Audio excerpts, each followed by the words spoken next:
നമസ്കാരം. പട്ടിയെപ്പോലെ കഴുത്തിൽ ബെൽറ്റിട്ട് മുട്ടിലിടയുന്ന യുവാക്കളെ നമ്മൾ ഇന്ന് കണ്ടു. പാത്രത്തിലിട്ട നാണയം നാവുകൊണ്ട് നക്കിയെടുക്കുന്ന, ചവച്ചു തുപ്പിയ ഭക്ഷണം കഴിക്കാൻ വിധിക്കപ്പെട്ട മനുഷ്യരെ കണ്ടു. കൊച്ചിയിലെ മാർക്കറ്റിംഗ് സ്ഥാപനമായ കെൽട്രോയിൽ ടാർഗറ്റ് തികയ്ക്കാത്ത ജീവനക്കാർക്ക് നേരെയുണ്ടായ പ്രാകൃത ശിക്ഷാ നടപടികളാണ് ഇവ. കണ്ടതും കേട്ടതുമൊക്കെ എത്രയോ ചെറുതെന്ന് അവർ നമുക്ക് പറഞ്ഞു തരികയും ചെയ്യും എന്ന് സൂപ്പർ പ്രൈം ടൈമിൽ. കെൽട്രോയുടെ ജനറൽ മാനേജർ ഇൻസ്റ്റഗ്രാം റീലിലെ സുന്ദരമായ മുഖം പീഡനക്കേസിലെ പ്രതിയാണ്. മനുഷ്യവിരുദ്ധ അഴിഞ്ഞാട്ടങ്ങളുമായി അയാൾക്ക് എങ്ങനെയാണ് ഈ നാട്ടിൽ ഈ നരനായാട്ട് നടത്താനായത്? നമ്മളത് കാണാതെയും അറിയാതെയും ഇരുന്നത് എങ്ങനെയാണ്?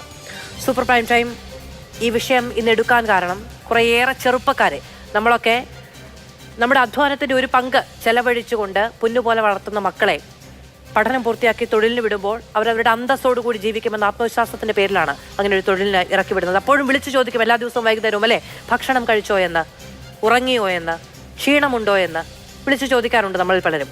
അങ്ങനെയുള്ള കുഞ്ഞുങ്ങൾ എവിടെയെങ്കിലുമൊക്കെ ഏതെങ്കിലുമൊക്കെ നരകത്തിൽ പോയി കിടന്ന് അനുഭവിക്കുന്നതിൻ്റെ കുറേയേറെ കാര്യങ്ങൾ കേൾക്കുകയും കാണുകയും ചെയ്തതുകൊണ്ടാണ് ഈ വിഷയം ഇന്ന് നമ്മൾ കൂടുതൽ വിശദമായി ചർച്ച ചെയ്യുന്നത്. നമ്മളോടൊപ്പം പരാതിക്കാരനായ യൂസഫ് അലിയുണ്ട്.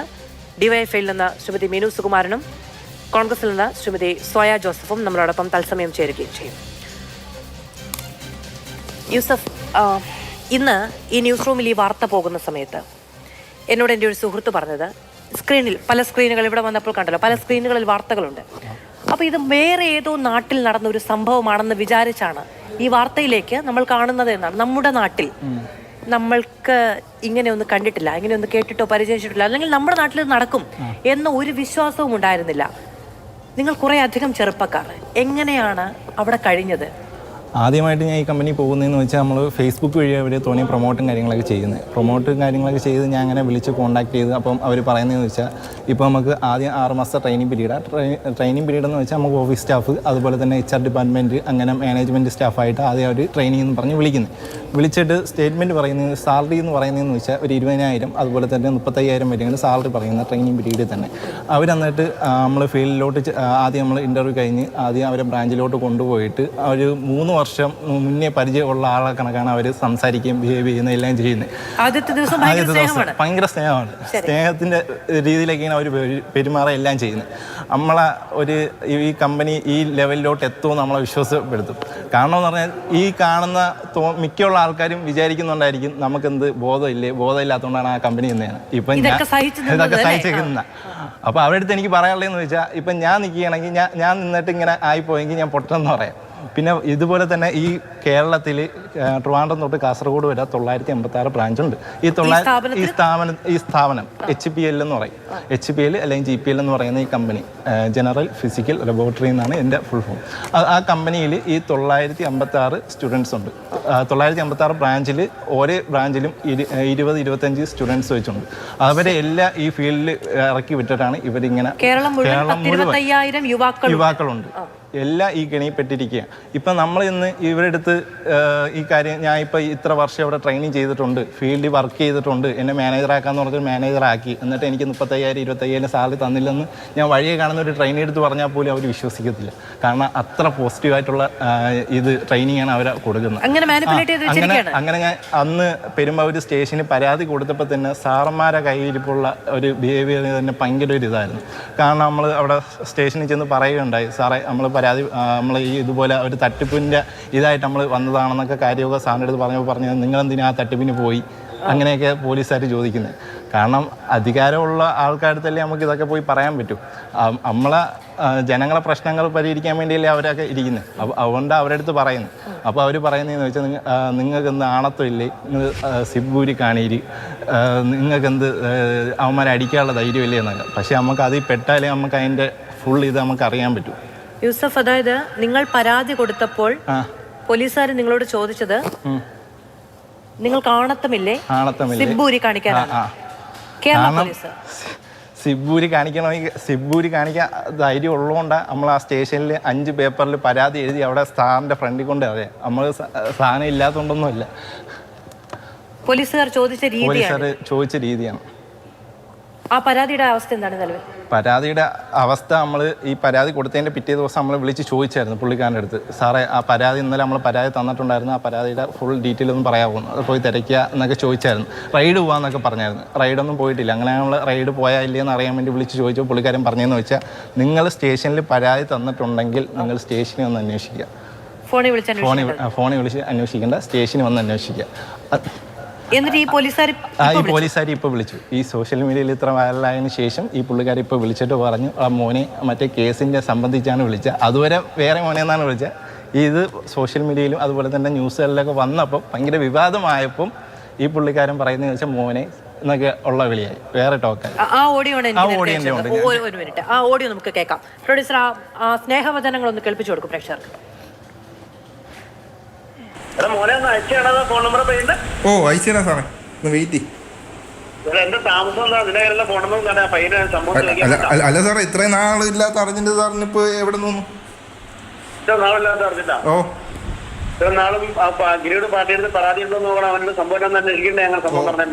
എത്രയും നാൾ അന്വേഷിക്കായിരുന്നു.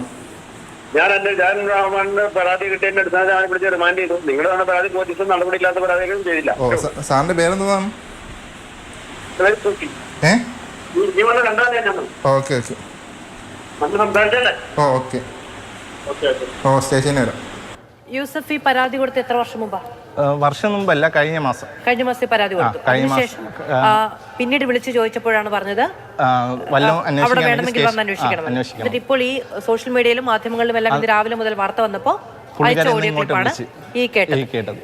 പിന്നെ അതുപോലെ തന്നെ നമ്മൾ സ്റ്റേഷനിൽ കൊണ്ട് പരാതി കൊടുത്തപ്പോൾ ഈ വിളിച്ച പുള്ളി അടുത്ത് നമ്മളെ പരാതി കൊണ്ട് കൊടുത്തപ്പോൾ പുള്ളിക്കാരൻ പറഞ്ഞതെന്ന് വെച്ചാൽ, നിങ്ങൾക്ക് വേറെ പണിയൊന്നും ഇല്ലായിരുന്ന ഞാൻ ഈ കമ്പനിയിൽ ഞാൻ വർക്ക് ചെയ്തിട്ടുണ്ട്, 1 മാസമേ പോയുള്ളൂ. 1 മാസം പോയപ്പോൾ എനിക്ക് മനസ്സിലായി, പിന്നെ നല്ല എക്സ്പീരിയൻസ് അല്ലേ നിങ്ങൾക്ക്, ആ കമ്പനി ഇന്ന് നേട്ടങ്ങളല്ലേ ഉള്ളൂ. അങ്ങനെയാണെങ്കിൽ പിന്നെ ഈ സാറന്മാർ കാക്കിയിട്ട് ഞാൻ തിരിക്കേണ്ട ആവശ്യമില്ലല്ലോ. കാക്കി ഊരിയിട്ട് ഇപ്പൊ നേരത്തെ യൂസഫ് സ്വന്തം പരിഹസിച്ചുകൊണ്ട് പറഞ്ഞു, ഞാൻ ജോലി ചെയ്തെങ്കിൽ ഞാൻ പൊട്ടൻ എന്ന്. യൂസഫ്, ഈ കാഴ്ച കാണുമ്പോൾ നമ്മളൊക്കെ വിചാരിച്ചൊരു കാര്യം, എന്തുകൊണ്ട് ഇവരിതിന് നിൽക്കുന്നു എന്നാണ്. എന്തുകൊണ്ടാണ് യൂസഫ് അങ്ങനെ? എന്തുകൊണ്ട് നിൽക്കുന്നതെന്ന് വെച്ചാൽ, ഇവരൊരു നമ്മളെ ഈ സാധാരണക്കാരനായിട്ടുള്ള ആൾക്കാരെ, സ്റ്റുഡൻസിനെ ഇവർ കൂടുതലും ടാർഗറ്റ് ചെയ്യുന്നത്. എല്ലാവരെയും ടാർഗറ്റ് ചെയ്തിട്ട് ഈ ഓരോ മാസവും സോണൽ മീറ്റിംഗ് അങ്ങനെയുള്ള മീറ്റിംഗ് കാര്യങ്ങളൊക്കെ ഉണ്ട്. മീറ്റിങ്ങിൽ ഒരു 20 ലക്ഷം 30 ലക്ഷം ടേബിളിൻ്റെ മണ്ടയിൽ എടുത്ത് വെച്ചിട്ട്, ഇത് ഉണ്ടാക്കാനാണ് ഞാൻ ഇവിടെ നിങ്ങളടുത്ത് ട്രെയിനിങ് ചെയ്യാൻ പറയുന്നത്. അതുപോലെ ഓരോ വാഗ്ദാനങ്ങൾ തരും. നിങ്ങൾക്ക് വീട് വെക്കണ്ടേ, ഈ കമ്പനി നിന്നാൽ വീട് വെക്കാം. അതുപോലെ നിങ്ങൾക്ക് കാറ് മേടിക്കണ്ടേ, ഈ കമ്പനി നിന്നാൽ കാറ് മേടിക്കാം. പിന്നെ അതുപോലെ തന്നെ തോനെ നെഗറ്റീവായി പിള്ളേരെ കുറിച്ചൊക്കെ ഈ ബ്രാഞ്ച് മാനേജറൊക്കെ നമുക്ക് മോട്ടിവേഷൻ ക്ലാസ്സും കാര്യങ്ങളൊക്കെ എടുക്കും. അപ്പോൾ പറയുന്നതെന്ന് വെച്ചാൽ, എൻ്റെ കമ്പനി പൂട്ടണമെങ്കിൽ അമ്മമാരെ പ്രസവം നിൽക്കണം, എന്നാലേ ഈ എൻ്റെ കമ്പനി പൂട്ടോളം എന്നാണ് അവിടുത്തെ ബ്രാഞ്ച് മാനേജറായ കെൽട്രോ ഗ്രൂപ്പിലും GM ആയിട്ടുള്ള ഹുബേൽ KP വയനാട്ടുകാരൻ പറഞ്ഞത്. ഈ ഹുബേൽ KP അല്ലേ ഈ ഇൻസ്റ്റാഗ്രാമിൽ കാണുന്ന മനുഷ്യൻ? അത് തന്നെ, അതാണ് ഹുബേൽ KP. ഈ പുള്ളിക്കാരൻ ഇറക്കിയ കഴിഞ്ഞ ഒരു 2 മാസം മുന്നേ ഈ പെരുമ്പാവൂർ സ്റ്റേഷനിൽ പീഡന കേസിന് പരാതി ഒരു പെൺകുട്ടി കൊടുത്തത്. അതിന് ഒരു 10-15 ദിവസം കഴിഞ്ഞപ്പോൾ പുള്ളിക്കാരൻ റിമാൻഡിന് ഇറങ്ങി. അതിനുശേഷം എല്ലാ മാസം വന്ന് ഒപ്പിടാറുണ്ടെന്ന് അവിടെ സ്റ്റേഷനിൽ നമ്മൾ തിരക്കിയപ്പോൾ പറഞ്ഞായിരുന്നു. എല്ലാ മാസം ഒപ്പിടാൻ വരുന്നുണ്ട് അന്നും പറഞ്ഞ് ആ പെൺകുട്ടി കൊണ്ട് പരാതി കൊടുത്തിട്ട് പോലും ഈ പോലീസുകാരന്മാർ അവിടെ പോയി അന്വേഷണം നടത്തിയില്ല. തുടർന്ന് അന്വേഷണം എന്തുകൊണ്ട് നടത്തിയില്ല? അതായത് ആ സ്ഥാപനത്തിലെ ഒരു ജീവനക്കാരി പീഡനത്തിനിരയായിട്ടും അവിടുത്തെ തൊഴിൽ സാഹചര്യം എന്താണെന്ന് പോലീസ് അന്വേഷിക്കുന്നില്ല. കാരണം അവിടെ ആ സ്ത്രീ മാത്രമല്ല, ആ ഒരു പെൺകുട്ടി മാത്രമല്ല അവിടെ കിടക്കുന്നത്. ഇതുപോലെ ഒരു 15,000 പെൺകുട്ടികൾ അവിടെ ഇപ്പോഴും നിൽക്കുന്ന പെൺകുട്ടികളുണ്ട്. നിങ്ങൾക്കിത് പണിഷ്മെന്റ് എന്ന രീതിയിലാണ് എന്ന് പറഞ്ഞല്ലോ, എപ്പോഴാണ് ഇതൊക്കെ നടക്കുന്നത്? പണിഷ്മെന്റ് നടക്കുന്നതെന്ന് വെച്ചാൽ, നമുക്ക് രാവിലെ ഒരു 6 മണിക്ക് എണീക്കണം, 7 മണിക്ക് പഞ്ച് ഔട്ട് ആയിരിക്കണം. സർക്കിളും കാര്യങ്ങളൊക്കെ ഉണ്ട്. സർക്കിളൊക്കെ കഴിഞ്ഞിട്ട് ഇങ്ങനെ ക്യൂവിൽ ഇങ്ങനെ നിൽക്കണം. എന്നിട്ട് ഓരോ ഇമ്പാക്റ്റ് കാര്യങ്ങൾ, ടാർഗറ്റ് കാര്യങ്ങളൊക്കെ മുട്ടാത്തവരെ ഇങ്ങനെ വിളിച്ചിട്ട് പണിഷ്മെന്റ് രാവിലെ തരും. എന്നിട്ട് ഈ പണിഷ്മെന്റ് ഒക്കെ തന്ന് ഓരോ ദിവസവും ടാർഗറ്റും കാര്യങ്ങളൊക്കെ ഉണ്ട്. 6,000-7,000 ശിക്ഷ. എന്താണ് ശിക്ഷ? ശിക്ഷ എന്ന് പറയുന്ന 5 രൂപ കോയിൻ എടുത്ത് തറയിട്ടിട്ട് ഊതിപ്പിച്ചിട്ട് അങ്ങേറ്റത്ത് ഊതിപ്പിച്ചിട്ട് അറ്റം വരെ ഊതിക്കൊണ്ടുവരണം. 5 രൂപ കോയിൻ ഒരു റൂമിന്റെ അറ്റത്ത് അങ്ങേറ്റം വരെ ഊതിപ്പിക്കും. പിന്നെ അതുപോലെ തന്നെ പല രീതിയിൽ, ഈ വീഡിയോയിൽ കാണുന്ന കണക്ക് ഇതൊക്കെ ഞാൻ നിൽക്കുന്നതിന് മുന്നത്തെ എൻ്റെ സുഹൃത്തുക്കളായിട്ട് വരും. ഈ പട്ടിയെ പോലെ ഇരയുന്ന ആൾക്കാരൊക്കെ അല്ലേ, അതൊക്കെ എൻ്റെ സുഹൃത്തുക്കളായിട്ട് വരും. ഈ ചെയ്യിക്കുന്നത് GM എന്ന് പറയുന്ന ഈ ഹുബേൽ KP ഈ അസിസ്റ്റന്റ് മാനേജറെ കൊണ്ട് ചെയ്യിപ്പിക്കുന്നതാണ്. ഇത് ചെയ്യിച്ചില്ലെങ്കിൽ അവർക്ക് രാത്രി അടി, അവരെ രാത്രി റൂമിൽ എടുത്തിട്ട് അടിക്കും. പിന്നെ അതുപോലെ മൊബൈൽ എടുത്ത് മർദ്ദിക്കും. മർദ്ദിക്കും. മർദ്ദനം എന്ന് പറഞ്ഞാൽ നമ്മൾ നിസ്സാര മർദ്ദനമല്ല. പുള്ളിക്കാരൻ കൈ കിട്ടുന്ന എടുത്ത് എറിയുക, പിന്നെ അതുപോലെ തന്നെ തോർത്ത് വെള്ളത്തിൽ മുക്കിയിട്ട് അടിക്കുക, പിന്നെ അതുപോലെ തന്നെ വലിയ കമ്പിട്ട് അടിക്കുക. ഭ്രാന്തനെന്ന് പറഞ്ഞാൽ പോരാ ഇവൻ. പിന്നെ അതുപോലെ തന്നെ ഇതൊന്നും നമ്മൾ അറിയുന്നില്ല. മാനേജറായതിന് ശേഷമാണ് ഇതൊക്കെ നമ്മൾ അറിയുന്നത്, ഈ മാനേജറെ ഉപദ്രവിക്കുന്നുള്ള. അങ്ങനെ ഒരുപാടുണ്ട്. ഒരുപാട് ആൾക്കാർ ഇതുപോലെ ചൂഷണങ്ങൾ അനുഭവിക്കുന്നുണ്ട് ഇപ്പോഴും. ഈ കമ്പനി 30 വർഷമായിട്ട് നിലവിലുണ്ട്. ഇതുവരെയ്ക്കും ആരും ഈ കമ്പനിക്കെതിരെ ആരും ഇതുവരെയ്ക്കും വന്നിട്ടുണ്ട്. പല പല സ്റ്റേഷനിൽ കേരളത്തിൽ തിരുവനന്തപുരം തൊട്ട് കാസർഗോഡ് വരെയുള്ള സ്റ്റേഷനിൽ പല സ്റ്റുഡൻസുകൾ ഇതുപോലെ പരാതി കംപ്ലൈൻറ്റ് ചെയ്തിട്ടുണ്ട്. ഇതുപോലെ സോഷ്യൽ മീഡിയയിലോ വാർത്തയിലോ ഒന്നും ഇതുവരെയ്ക്കും വന്നിട്ടില്ല. ഈ ഇതിനിടയിൽ ഈ വിഷ്വലിൽ തന്നെ കാണിക്കുന്നുണ്ടല്ലോ, ഈ ബെൽറ്റ് ഇട്ട് നടത്തിക്കുക, പിന്നെ ചവച്ചു തുപ്പിയ ഭക്ഷണം കഴിക്കുക. അപ്പൊ ഈ ആദ്യ സമയത്ത് ഭയങ്കര സ്നേഹം കാണിച്ച് നിങ്ങൾക്ക് ട്രെയിനിങ് കാര്യങ്ങളൊക്കെ തരുന്നത്. നമ്മളെ ഫുഡ് കഴിച്ചിട്ട് ആ പാത്രം വരെ അവിടുത്തെ മാനേജേഴ്സ് കഴുകി വയ്ക്കും. ആ രീതിയിൽ നമ്മൾ ട്രീറ്റ് ചെയ്യും. നല്ല രീതിയിലാണ് ആദ്യം ഒരു 2 മാസം 3 മാസം വരെ ട്രീറ്റ് ചെയ്ത് നമ്മളെ ഇത് വിശ്വസിപ്പിക്കും. നമ്മളെ GM ഈ ലെവലിലെത്തി. പിന്നെ രാവിലെ മോർണിംഗ് 7 മണിക്ക് ശേഷം 1 മണിക്കൂർ മോട്ടിവേഷൻ ക്ലാസ് ഉണ്ട്. നമ്മളെ സാറ് എല്ലാ സാറ് നമ്മളെ ഉബേൽ സാറ് താഴ്ന്ന ഒരു കുടുംബത്തിൽ നിന്ന് വന്നതാണ്. ഇത്ര കോടി സമ്പാദിച്ച് ഉബേലിൻ്റെ ഇപ്പോഴത്തെ ആസ്തി 20 കോടിയാണ്, 30 കോടിയാണ്. ഇൻകം ടാക്സ് ഒക്കെ കയറുകയാണെങ്കിൽ ജസ്റ്റ് ഒന്ന് വീട്ടിൽ കയറി അറിയാൻ കേട്ടോ എത്ര കോടി ഉണ്ടത്. അതുപോലെ തന്നെ എത്ര കോടി ഉണ്ടാക്കി, ഞാൻ വേണ്ട BMW കാർ മേടിച്ച് ഒന്നും മേടിച്ചിട്ടില്ല. ഈ മാനേജർ വഴി നമുക്ക് മോട്ടിവേഷൻ തരുന്നു.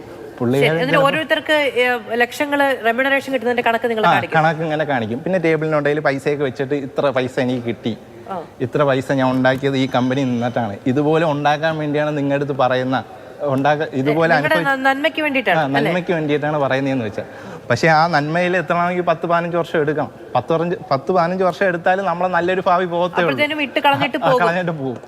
ശരി. ഈ ലക്ഷങ്ങളുടെ ചെക്ക് എഴുതി കൊടുത്തിട്ട് അത് തിരികെ വാങ്ങും. ഇതെന്ന് പറഞ്ഞാൽ പ്രൊമോഷന് നമുക്ക് ഇത്ര % കമ്മീഷൻ, നമ്മൾ ജോലി ചെയ്യുന്ന പൈസ അവർ പിടിച്ചു വെക്കും. ഒരു എമൗണ്ട് പിടിച്ചു വെച്ചിട്ട് ഈ പ്രൊമോഷൻ കഴിയുമ്പോൾ നമുക്ക് ഈ എമൗണ്ട് തിരിച്ചു തരാമെന്ന് പറഞ്ഞിട്ട് ചിലപ്പോൾ അത് പ്രൊമോഷൻ ഒരു 5 വർഷമൊക്കെ കഴിയുമ്പോൾ എങ്ങനെ ആയാലും 1 ലക്ഷത്തിന് പുറത്ത് എമൗണ്ട് കാണും.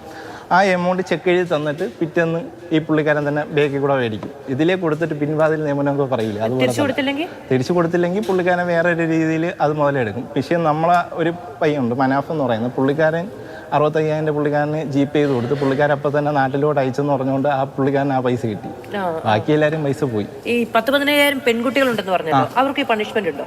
അവർക്കും ഉണ്ട്. അവർക്ക് ഈ സെയിം റൂൾസ് ആൻഡ് റെഗുലേഷൻ തന്നെ അവർക്കും പോകുന്നത്. കാരണം എന്ന് പറഞ്ഞാൽ ഈ GPL എന്ന് പറയുന്ന കമ്പനിയുടെ റൂൾസ് ഇതാ, റിസൾട്ട് ചെയ്തില്ലെങ്കിൽ ഇങ്ങനത്തെ പണിഷ്മെന്റ് കൊടുക്കണമെന്ന് കമ്പനി റൂൾ. ഇതേപോലെ എന്നിട്ട് ഈ പണിഷ്മെന്റ് തരുന്ന എന്തിനാന്ന് ചോദിക്കുമ്പോൾ അവർ പറയുന്നതെന്ന് വെച്ചാൽ നിങ്ങൾക്ക് ഗ്രോത്ത് വരണ്ടേ, നിങ്ങൾക്ക് എന്നെ പോലെ ആവണ്ടേ എന്നൊക്കെയാണ് പറയുന്നത്. ഈ പരസ്പരം തല്ലിക്കും എന്നൊക്കെ പറയുന്നത് എങ്ങനെയാ? പരസ്പരം തല്ലിക്കും എന്ന് പറയുന്നത് ഇപ്പം ചെന്നായിക്ക് ഫുഡ് കൊടുത്തിട്ട് ഇങ്ങനെ ഫുഡ് ഇപ്പം തരുമോ എന്ന് പറഞ്ഞ് ഇങ്ങനെ പിറകെ കിടക്കില്ലേ, ആ ഒരു സംഭവം തന്നെ. ഇപ്പോൾ പ്രൊമോഷൻ തരും, നാളെ പ്രൊമോഷൻ തരും. പിന്നെ അതുപോലെ തന്നെ ഒരു സീനിയർ കാറ്റഗറിയിലുള്ള 2 ആൾക്കാരെ കൊണ്ട് കോമ്പറ്റീഷൻ വിപ്പിക്കും, പരസ്പരം ഇങ്ങനെ തല്ലിപ്പിക്കും. ഇപ്പോൾ റിസൾട്ട് കുറഞ്ഞ ഒരാളാണെങ്കിൽ സീനിയർ ലെവലിൽ ഇരിക്കുന്ന 2 പേര് കാണും. റിസൾട്ട് ഇപ്പോൾ ഒരാൾക്ക് കുറവാണെങ്കിൽ കൂടിയ ആൾ വന്ന് ചീത്തണമെങ്കിൽ പറയും, നമ്മൾ മിണ്ടാതെ കേട്ടോണ്ടിരിക്കണം. അതായത് നമുക്ക് 2 പേർക്കും ടാർഗറ്റ് ഉണ്ട്. യൂസഫിന് ടാർഗറ്റ് എടുക്കാൻ കഴിഞ്ഞു, എനിക്ക് എടുക്കാൻ കഴിഞ്ഞില്ലെങ്കിൽ യൂസഫിന് എന്നോടുള്ള ദേഷ്യം തീർക്കാം, എന്ത് വേണമെങ്കിലും പറയാം, ചീത്ത വിളിക്കാം, ഇതൊക്കെ അവിടെ കണ്ടോണ്ടിരിക്കാൻ ആളുണ്ട്. അപ്പൊ മേഡത്തിന് ഒരു ഓട്ടോമാറ്റിക് ഒരു വാശിയും ഇതൊക്കെ കയറും. ആ വാശി കൊണ്ട് ഞാൻ ഫീൽഡിൽ പോയി അടുത്ത പ്രാവശ്യം യൂസഫിനെ തല്ലാൻ വേണ്ടി ഞാൻ എന്റെ ടാർഗറ്റ് തയ്ക്കും. അതുപോലെ തന്നെ ആ കമ്പനിയിൽ ഇപ്പൊ തന്നെ പെൺകുട്ടികളെ നല്ല രീതിയിൽ മർദ്ദിക്കും. അങ്ങനെ മർദ്ദിച്ച ഒരു പെൺകുട്ടിയാണ് ഈ ഇടയ്ക്ക് പീഡന കേസിന് പെരുമ്പാവൂർ കൊണ്ട് പരാതി കൊടുത്തത്. ഇതുപോലെ തോനെയും പെൺകുട്ടികൾ നമ്മളെ കോൺടാക്ട് ചെയ്യുന്നുണ്ട്. നമ്മൾ ഈ പരാതി കൊടുത്തതിന് ശേഷം, ഈ ന്യൂസിലൊക്കെ വന്നതിന് ശേഷം. അതുപോലെ തന്നെ ഇപ്പോഴും ആ ബ്രാഞ്ചുകളിൽ പിന്നെ ഫോൺ യൂസ് ചെയ്യാൻ പറ്റത്തില്ല. ഫീൽഡിലൊക്കെ പോയാൽ ഇപ്പോൾ ഒരു ട്രെയിനി ഇപ്പോൾ 30 കിലോയുടെ വേഗം തൂക്കിയാണ് ഫീൽഡിൽ പോകണം. 30 കിലോയുടെ വേഗം തൂക്കി പോയി ഫീൽഡിൽ പോയാൽ ഈ കൺസ്യൂമർ ഐറ്റംസ്, സേവന കറി പൗഡർ എന്ന് പറയുന്ന ഈ house hold items, non stick pan, അതുപോലെ തന്നെ കിച്ചൺ ഐറ്റംസ് വീടുകളിലൊക്കെ വരുന്ന ആ പ്രോഡക്റ്റാണ് വരുന്നത്. ശരി. ഈ അത് പെട്ടെന്ന് റിലേറ്റ് ചെയ്യാൻ പറ്റുമായിരിക്കും. നമ്മുടെയൊക്കെ വീടുകളിൽ 10-17 വയസ്സുള്ള കുട്ടികൾ വന്ന് ഈ curry powder, non stick pan അങ്ങനത്തെ സാധനങ്ങൾ വിൽക്കുമ്പോൾ ഈ കുട്ടികളുടെ കഷ്ടപ്പാട് കണ്ടിട്ടും അവർ നടന്നു വരികയില്ല, അവർക്ക് മാർക്ക് കിട്ടാൻ എന്നൊക്കെ പറയും. മാർക്ക് കിട്ടാനൊക്കെ പറഞ്ഞ് അമ്മമാരെ ഫ്രണ്ടിലൊക്കെ വരാറുണ്ട്. മാർക്ക് കിട്ടണം. ശരി, അപ്പൊ അവരുടെ ഒരു നല്ല ഭാവിക്ക് വേണ്ടിയിട്ടല്ലേ എന്ന് വിചാരിച്ച് കയ്യിലിരിക്കുന്ന പൈസ കൊടുത്ത് അതേ അമ്മമാർ പ്രസവം നിർത്തിയാലേ നിങ്ങൾക്ക് ആളെ കിട്ടാതിരിക്കുകയുള്ളൂ എന്നാണ് അദ്ദേഹം പറഞ്ഞത്. ഈ കമ്പനി പൂട്ടണം. ഈ ഹുബൈൽ എപ്പോഴും പറയാറുണ്ട്, ഈ കമ്പനി പൂട്ടണമെങ്കിൽ അമ്മമാർ പ്രസവം നിർത്തണം, അല്ലാതെ ഹുബൈലിൻ്റെ ഈ കമ്പനി പൂട്ടൂലെന്ന് അത്ര അവന് കോൺഫിഡൻസ് ഉണ്ട്. പിന്നെ അതുപോലെ തന്നെ ഞാൻ ഈ കേസുമായിട്ട് മുന്നോട്ടൊക്കെ പോയപ്പം മുന്നോട്ട് പോകാൻ മിക്കുള്ളവരും അത്ര മുന്നോട്ട് വന്നില്ല.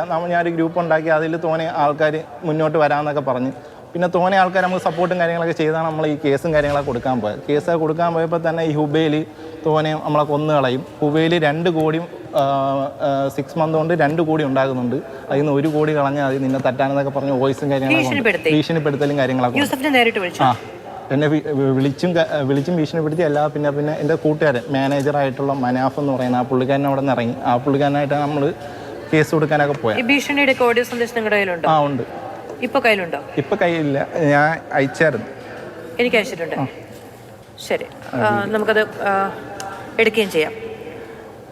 ശരി, ഞാൻ വരാമേ യൂസഫേ. എനിക്ക് ഒരുപക്ഷെ പ്രേക്ഷകർക്കും വിശ്വസിക്കാൻ കഴിയുന്നുണ്ടായിരിക്കില്ല. അതിൽ കുറേയേറെ കാര്യങ്ങൾ നമ്മളേതോ മറ്റൊരു ലോകത്താണ് ജീവിക്കുന്നത് എന്ന് തോന്നുന്ന രീതിയിൽ ഒക്കെയാണ് നമ്മുടെ മുന്നിലേക്ക് വെളിപ്പെട്ട് വരുന്നത് എന്നുള്ളതാണ്. മീനു ഇന്ന് മന്ത്രി പറഞ്ഞത് പരാതി കിട്ടിയിട്ടില്ല എന്നുള്ളതായിരുന്നല്ലോ. പരാതി പെരുമ്പാവൂർ പോലീസ് സ്റ്റേഷൻ അല്ലേ? പെരുമ്പാവൂര് കൊടുത്തിട്ടുണ്ട്. അതുപോലെ തന്നെ അബീത്ത് എന്ന് പറയുന്ന ഒരു പുള്ളിക്കാരുണ്ട്. പുള്ളിക്കാരെ ഈ കേസിന് 2018 തൊട്ട് പരാതി കൊടുത്തിട്ടുള്ള. ഹൈക്കോടതി വരെ പോയപ്പം ഇത് സംഭവം തള്ളിപ്പോയെന്ന് വെച്ചാൽ ജോയി ജോസഫ് വേറെ ഡിസ്ട്രിബ്യൂട്ടർ ആളാണ്. ഈ ഹുബൈൽ എന്ന് പറയുന്ന ഹുബൈൽ KP എന്ന് പറയുന്ന പുള്ളിക്കാരന് സാധനം കൊടുക്കൽ മാത്രമേ ഉള്ളൂ. ആ കമ്പനിയായിട്ട് വേറെ ബന്ധമില്ലെന്നാണ് പറയുന്നത്. പക്ഷേ ആ പുള്ളിക്കാരൻ നിന്ന് പ്രൊമോഷൻ കൊടുക്കുന്നതും പൈസ കൊടുക്കുന്നതും അതുപോലെ പ്രൊമോട്ട് ചെയ്യുന്നതൊക്കെ ഫോട്ടോസൊക്കെ നമ്മളുണ്ട്. ശരി മീനു, അപ്പോൾ പോലീസ് സ്റ്റേഷനുകളിൽ പരാതിയുണ്ട് കേരളത്തിൽ അങ്ങോളം ഇങ്ങോളം. പെരുമ്പാവൂർ പോലീസ് സ്റ്റേഷനിൽ പരാതി കൊടുക്കാൻ പോയ യുവാക്കളോട് പറഞ്ഞ ഭാഷ എന്നെക്കാളൊരു 10-11 വയസ്സ് എളുപ്പമുണ്ടാവും യൂസഫിന്. ഇരുന്ന് പറയുന്നത് കേട്ടിട്ടുണ്ടായിരിക്കും. ഈ രീതിയിലാണ് നമ്മുടെ നാട്ടിൽ യുവാക്കൾക്ക്, ഉദ്യോഗാർത്ഥികളായ യുവാക്കൾക്ക് പീഡനം ഏറ്റുവാങ്ങി ജീവിക്കേണ്ടി വരുന്നത് എന്നുള്ളത് ഞെട്ടിക്കുന്നതാണ് മീനു. അതിന് പരിഹാരം കാണേണ്ടതുണ്ട്.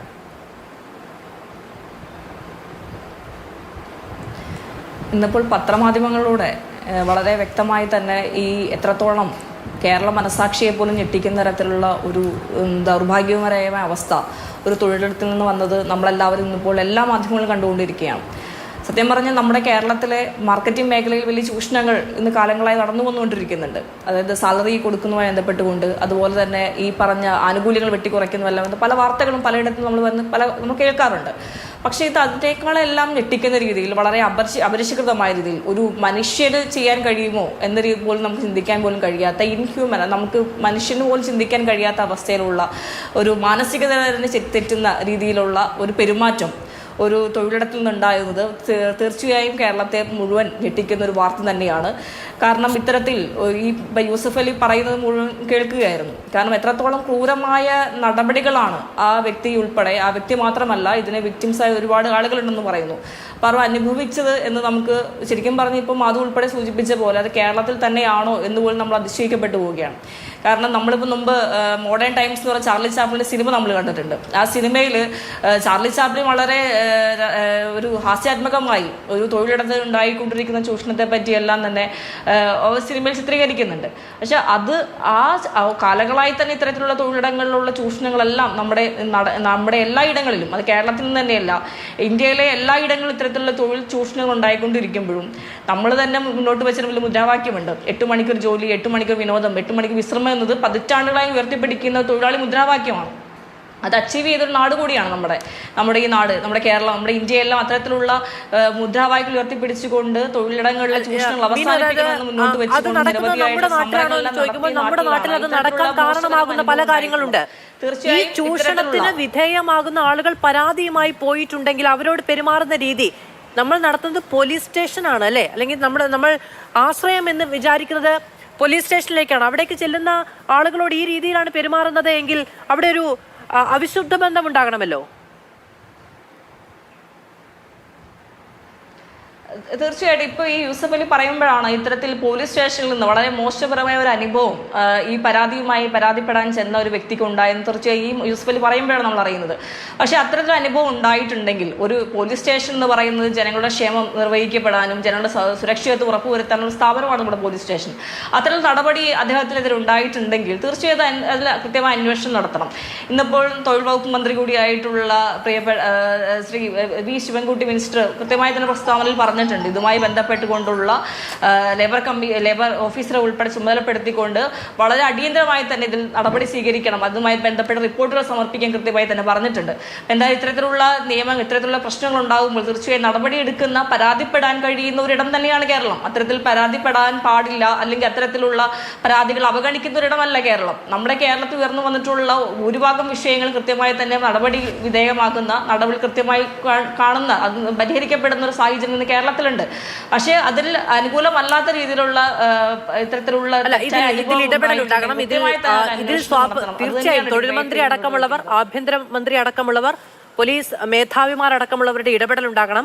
അങ്ങനെ കേരളത്തിലെ ഒരുപറ്റം യുവാക്കൾ അവരുടെ ഗതികേട് കൊണ്ട് പോലീസ് സ്റ്റേഷനിൽ അഭയം പ്രാപിച്ച് ചെല്ലുന്ന സമയത്ത് ഈ സമീപനം ഉണ്ടായിട്ടുണ്ടെങ്കിൽ അതിൽ നടപടി ഉണ്ടാകണം എന്നുള്ളത് നിർബന്ധമാണ്. എനിക്ക് ഫേസ്ബുക്കിൽ എനിക്ക് ഇതുവരെ പരിചയമില്ലാത്ത ഒരാൾ ഈ സമയം മെസ്സേജ് അയക്കാണ്. അദ്ദേഹത്തിന്റെ പേര് പറയരുത് എന്ന് അദ്ദേഹം ആവശ്യപ്പെടുന്നുണ്ട്. ഞാൻ ഈ ഡിബേറ്റ് കണ്ടുകൊണ്ടിരിക്കുകയാണ്. ഞാൻ അവരുടെ വർഷങ്ങൾക്ക് മുൻപ് അവരുടെ മനുഷ്യത്വരഹിതമായ വഞ്ചനയ്ക്ക് ഇരയായിട്ടുള്ള ഒരാളാണ്. അത് ചെയ്ത ആളുകൾ ഇപ്പോഴും ഈ പറയുന്ന ആളുകൾ തന്നെയാണ്. എനിക്കിപ്പോൾ നല്ലൊരു കരിയറുണ്ട്. പക്ഷെ ഞാൻ 2009 എത്ര വർഷം മുമ്പാണെന്ന് ആലോചിക്കണം, ഇതേ കാര്യങ്ങളിലൂടെ കടന്നു പോയിട്ടുള്ള ആളാണ് എന്ന് പറയുകയാണ്. അതായത് 30 കിലോമീറ്റർ നടത്തുമായിരുന്നു എന്നുള്ളതാണ്. ശിക്ഷ എന്നാണോ അതോ ഈ ജോലിയുമായി ബന്ധപ്പെട്ടാണോ എന്നുള്ളത് വ്യക്തമല്ല. പേര് പറയരുത് എന്നത് കൃത്യമായി പറഞ്ഞിട്ടുണ്ട്. അദ്ദേഹം കേൾക്കുന്നുമുണ്ടായിരിക്കും. ഈ ചർച്ച തത്സമയം കണ്ട് ഇതുവരെ പരിചയമില്ലാത്ത ഒരാൾ ഫേസ്ബുക്കിൽ അയച്ച മെസ്സേജാണ്. നേരത്തെ മെയിനായിട്ട് ഇവർ തൊഴിലില്ലായ്മ ചൂഷണം ചെയ്യുന്ന ഒരു കമ്പനിയാണ് GPL. അതുകൊണ്ടാണ് നേരത്തെ പറഞ്ഞത് കുഞ്ഞുങ്ങൾ ഉണ്ടാകുന്ന കാലത്തോളം ഞാൻ ഈ തൊഴിൽ നടപ്പിലാക്കും. ശരി, ഈ എക്സ്പീരിയൻസ് ഷെയർ ചെയ്യണമെന്ന് അദ്ദേഹം എന്നോട് പറഞ്ഞതുകൊണ്ടാണ് ഞാൻ ഇങ്ങനെ പറഞ്ഞത്. നേരത്തെ യൂസഫ് പറഞ്ഞൊരു കണക്കുണ്ട്, 956 ശാഖകളുണ്ട് അല്ലെ? ട്രിവാൻഡ്രം തൊട്ട് കാസർഗോഡ് വരെ 956 ശാഖകളുണ്ട്. അതിൽ ഓരോ ശാഖകളിലും 25 പേരുണ്ട് ഏറ്റവും കുറഞ്ഞത്. അപ്പോൾ കേരളത്തിലെ 10-25,000 യുവാക്കൾ നിരന്തരം എന്ന വണ്ണം പീഡിപ്പിക്കപ്പെടുന്ന അല്ലെങ്കിൽ ചൂഷണം ചെയ്യപ്പെടുന്ന സാഹചര്യമാണ് നമ്മുടെ മുന്നിൽ തുറന്നു കാണിക്കപ്പെടുന്നത്. എത്ര രൂപ ശമ്പളം കിട്ടുമായിരുന്നു യൂസഫ്? നമുക്കൊരു 5,000-4,000, ബാക്കി പ്രൊമോഷൻ കഴിഞ്ഞിട്ട് തരുമെന്നാണ് പറയുന്നത്. ഒരു മാസം 5,000 രൂപ. 5,000 രൂപ, 4,000. 1.5 വർഷം മുമ്പ് യൂസഫ് കൈപ്പറ്റിയിരുന്ന തുകയാണിത്. 1.5 വർഷം മുമ്പ് നമ്മുടെ സമൂഹത്തിൽ 5,000 രൂപ പ്രതിമാസം ശമ്പളം കിട്ടുന്ന ഒരാൾക്ക് എന്തിനത് അതുപോലെ തന്നെ നമ്മള് ഈ സോഷ്യൽ മീഡിയയിലൊക്കെ ഈ വീഡിയോയൊക്കെ വന്നതിന് ശേഷവും ന്യൂസിലൊക്കെ വന്നതിന് ശേഷവും എനിക്കൊരു ഫ്രണ്ട്സ് മെസ്സേജ് അയച്ചായിരുന്നു. അവൻ 1.5 വർഷം നിന്നിട്ട് അവനിക്ക് ടോട്ടൽ കിട്ടിയത് 25,000 രൂപ. 1.5 വർഷം വർക്ക് ചെയ്തിട്ട് ടോട്ടൽ കിട്ടിയത് 25,000 രൂപ. ഇത്രയും ആളുകളുടെ തൊഴിലും ശമ്പളവും ഒക്കെ ഇയാൾ കണക്കിൽ കാണിക്കുന്നുണ്ടായിരിക്കുമല്ലോ അല്ലേ? ഒരു രേഖയില്ല. കാരണം എന്ന് പറഞ്ഞാൽ ഈ സാലറി കൊടുക്കുന്നത് തന്നെ കയ്യിലാണ് സാലറി കൊടുക്കുന്നത്. സാലറി പണമായിട്ടാണ് തരുന്നത്. നിങ്ങൾ അവിടെ ജോലി ചെയ്യുന്നതിന് ഒരു രേഖയില്ല. രേഖയെന്ന് പറഞ്ഞാൽ ID കാർഡ് ഉണ്ട്. ID കാർഡ് മാത്രമേ ഉള്ളൂ രേഖ. പിന്നെ അതുപോലെ തന്നെ നമുക്ക് അപ്പോയിൻമെന്റ് ലെറ്ററും കാര്യങ്ങളൊന്നും തരത്തില്ല. നമ്മളത് ചോദിച്ചിട്ടുണ്ട്. അപ്പോൾ പറഞ്ഞാൽ തരാമെന്ന് പറഞ്ഞ് ഇങ്ങനെ നീണ്ടു പോയത്. ഈ ജോലി ഓഫർ ചെയ്ത് അവിടെ ചെല്ലുന്ന സമയത്ത് നിങ്ങൾക്ക് ഈ 10,000 രൂപ മുതൽ 20,000 രൂപ വരെയൊക്കെ ഓഫർ ചെയ്തിരുന്നത്, 35,000 രൂപ. അപ്പൊ ഈ ആദ്യത്തെ മാസം ശമ്പളം കിട്ടിയപ്പോൾ നിങ്ങൾ ചോദിച്ചില്ലേ എന്തുകൊണ്ടാണ് ഈ 4,500 രൂപയെന്ന്? അത് ചോദിച്ചു. അപ്പോൾ പറഞ്ഞ ട്രെയിനിങ് പീരീഡ് അല്ലേ, 6 മാസം കഴിഞ്ഞിട്ട് ഇത് മാറുമെന്ന് പറഞ്ഞു. എന്നിട്ടാണ് ഈ നോട്ടുകെട്ടുകളൊക്കെ കാണിച്ചു തരുന്നത്. എല്ലാ ദിവസവും ഈ ബ്രെയിൻ സ്റ്റോമിംഗ് സെഷൻ ഉണ്ട്. അത് രാവിലെ ഉണ്ട്. രാവിലെ 7 മണി തൊട്ട് 8 മണി വരെ ഈ മോട്ടിവേഷൻ ക്ലാസ് ഉണ്ട്. ഉറപ്പായും നല്ലൊരു ഭാവി എന്നുള്ളതാണ് വാഗ്ദാനം. എന്നിട്ട് ഈ 4,500 രൂപ പട്ടിയെ പോലെ പണിയെടുപ്പിക്കും. ഇപ്പൊ നമുക്ക് അവിടെ വർക്ക് ചെയ്യുന്ന ഒരു സ്റ്റാഫിന് ഇപ്പൊ വയ്യ, പനിയാണെങ്കിലും വേഗം തൂക്കി ഇറങ്ങി പോകാൻ പറയും. ഞാൻ ഇതുപോലെ പനിയായിട്ടും തുമ്മൽ വന്നിട്ടും എന്ത് അസുഖം വന്നിട്ടും ഞാൻ ഇതുപോലെ വേഗം തൂക്കി ഇറങ്ങിയിട്ടാണ് ഞാൻ ഈ ലെവലിൽ എത്തിയെന്ന് പറഞ്ഞ് ഹുബൈലിൻ്റെ ഭയങ്കര ഒരു മോട്ടിവേഷൻ ക്ലാസ് ഉണ്ട്. അവൻ്റെ മോട്ടിവേഷൻ ക്ലാസ്സൊക്കെ കേട്ടാണ് അവിടെ ഉള്ള മിക്കുള്ള സ്റ്റാഫുകൾ ഇപ്പോഴും നിൽക്കുന്നത്. ഈ പ്രശ്നമൊക്കെ ഉണ്ടായപ്പം മറ്റുള്ളവരും അവിടുത്തെ റിസൈൻ ചെയ്യാൻ ഇല്ല. ഞാൻ നിന്ന ടൈമിൽ തന്നെ ടോട്ടൽ അവൻ്റെ ബ്രാഞ്ചിൽ തന്നെ ഈ ഹുബൈൽ KP എന്ന് പറയുന്ന അവൻ്റെ ബ്രാഞ്ചിൽ തന്നെ 110ഓളം സ്റ്റാഫുകളുണ്ട്. ഇദ്ദേഹത്തിനെതിരെ പീഡനാരോപണം വന്നപ്പോഴും ഒന്നും അവിടെ ആർക്കും പേടിയില്ല. കാരണം ഇവർക്ക് സോഷ്യൽ മീഡിയ ആയിട്ട് ഒരു ഇതുമില്ല. ഫോൺ ഓൾറെഡി അവിടെ മേടിച്ച് വെക്കും, ഫോൺ യൂസ് ചെയ്യാൻ പറ്റത്തില്ല. അതുപോലെ തന്നെ ഇവർക്ക് എന്തെങ്കിലും ഈ ബ്രാഞ്ചുമായിട്ട് എന്തെങ്കിലും ആരുമായിട്ടെങ്കിലും സംസാരിക്കുക, എന്തെങ്കിലും എവിടെയെങ്കിലും ആയിപ്പോവേ തളർന്ന് വീഴുകയെല്ലാം ചെയ്യണമെങ്കിൽ ആരും ഉത്തരവാദിത്വം പറയും? ഈ 10-30 കിലോമീറ്റർ ഒരു ദിവസം നടക്കുന്നതാണ്, വേഗം തൂക്കി നടക്കുന്നതും. അതുപോലെ തന്നെ ലേഡീസൊക്കെ ഉണ്ട്, തോനെ ലേഡീസ്. അവരെ ബുദ്ധിമുട്ടും കാര്യങ്ങളൊക്കെ അറിയാമല്ലോ. അവർ ആ ബുദ്ധിമുട്ടിലും ആ 30 കിലോ വേഗം തൂക്കി നടക്കുകയാണ്. ഇന്ന് പ്രൊമോഷൻ കിട്ടും, നാളെ പ്രൊമോഷൻ കിട്ടുമെന്നും പറഞ്ഞ് അവർ ഇപ്പോഴും നടക്കുക. അതുപോലെ തന്നെ അന്ന് പെരുമ്പാവൂർ സ്റ്റേഷനിൽ പോയി ഞാൻ പരാതി കൊടുത്തതിന് ശേഷം ഞാൻ ഇങ്ങോട്ട് വന്ന ടൈമിൽ 3 ട്രെയിനീസിനെ കണ്ടു. 3 ട്രെയിനീസിനും ഈ പെരുമ്പാവൂർ സ്റ്റേഷനിൽ കൊണ്ട് പരാതി കൊടുത്തതിൻ്റെ സ്ലിപ്പും കാര്യങ്ങളെല്ലാം ഞാൻ അവർക്ക് കാണിച്ചു കൊടുത്ത്, ഈ വീഡിയോ കാണിച്ചു കൊടുത്ത്, ഇതുപോലെയാണ് ചൂഷണം ചെയ്യുന്ന നിങ്ങൾക്ക് എന്നിട്ടും നിങ്ങൾ പ്രൊമോഷൻ കിട്ടിയാന്ന് ചോദിച്ചു. നിങ്ങൾ എത്ര മാസമായിട്ട് ട്രെയിനിങ് ചെയ്യുന്നു? അപ്പോൾ അവർ പറയുന്നത് വെച്ചാൽ 5 മാസം. പക്ഷേ 5 മാസമല്ല, ആ കുട്ടി ചെയ്തത് ഇപ്പോൾ 1 വർഷം അപ്പുറമായി കാണും. സീനിയർ ആയതുകൊണ്ടാണ് അങ്ങനെ പറയുന്നത്. അങ്ങനെ പറയാവുന്ന എല്ലായിടത്തും പറഞ്ഞിട്ടുണ്ട് അല്ലേ? ഈ ഇതിനിടയിലാണല്ലോ ഈ സെക്ഷൽ ഹറാസ്മെന്റ് എന്നൊരു ആരോപണം കൂടി ഉന്നയിക്കുന്നത്. നിങ്ങളെ പരസ്പരം ഉപദ്രവിക്കുമായിരുന്നു, അല്ലെങ്കിൽ ഉപദ്രവിക്കാൻ നിർബന്ധിക്കുമായിരുന്നു എന്നൊക്കെ. പരസ്പരം ഉപദ്രവിക്കുന്നതെന്ന് വെച്ചാൽ രാവിലെ ഇപ്പം നമ്മുടെ റിസൾട്ട് ഇല്ല, ഇപ്പോൾ അവർ പറയുന്ന ടാർഗറ്റ് നമ്മൾ ചെയ്തില്ലെങ്കിൽ രാവിലെ വെളുപ്പാങ്കാലത്ത് 3 മണിക്ക് വിളിച്ച് എണീപ്പിച്ചിട്ട് ഭിത്തി പോയി പിച്ച് ചെയ്യാൻ പറയും. പിച്ചിങ് മീൻസ് ഈ കസ്റ്റമർ ഇപ്പോൾ കസ്റ്റമർ അടുത്ത് പോയി സംസാരിക്കുന്നതാണെങ്കിൽ ഭിത്തിയിൽ ഇങ്ങനെ നോക്കി ഇങ്ങനെ നമ്മൾ പിച്ച് ചെയ്യണം, സംസാരിക്കണം. ചേച്ചി സാധനം വാങ്ങണം, ചേച്ചി സാധനം മേടിക്കണമെന്ന് പറഞ്ഞു. എന്നിട്ട് അത് ഇത്ര മണിക്കൂർ, അരമണിക്കൂർ ചെയ്തിട്ട് കിടക്കാൻ പറയും. വീണ്ടും അരമണിക്കൂർ നമ്മൾ കിടന്ന് കണ്ണി ഉറക്കം പിടിക്കുമ്പോൾ വീണ്ടും തട്ടി എണീപ്പിക്കും. എണീച്ചില്ലേ അടി. ഈ അടി പേടിച്ച് പിന്നെ ഇതെല്ലാം ഈ കേരളത്തിലാണ് നടക്കുന്നത്.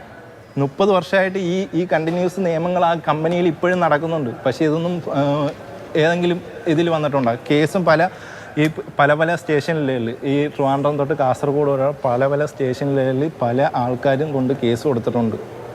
ഇതുവരെയ്ക്ക് ഇതുപോലെ മുന്നോട്ട് വന്നിട്ടില്ല. നിങ്ങളോട് സംസാരിച്ച രീതിയിലായിരിക്കും ഒരു പക്ഷേ. അമ്മ അടുത്ത് സംസാരിക്കുന്നത് പോലെ തന്നെയാണ് എല്ലായിടത്തും സംസാരിക്കുന്നത്. ശരി, ഇടവേള തിരിച്ചു വരാം. നേരത്തെ യൂസഫ് പ്രേക്ഷകരോട് പറയുന്നുണ്ടായിരുന്നു, ഈ പരാതികളൊക്കെ കൊടുത്തതിന് പിന്നാലെ ഈ ഹുബൈൽ KP എന്ന് പറയുന്ന വിദ്വാൻ ഇവരെ ഭീഷണിപ്പെടുത്തുന്നുണ്ടായിരുന്നു എന്ന്. യൂസഫിന് മാത്രമല്ല മറ്റുള്ളവരെയും. അതിന്റെ കുറച്ച് ഓഡിയോ ക്ലിപ്പുകൾ അയച്ചു തന്നിട്ടുണ്ട്, അത് കേൾക്കാവുന്നതാണ്.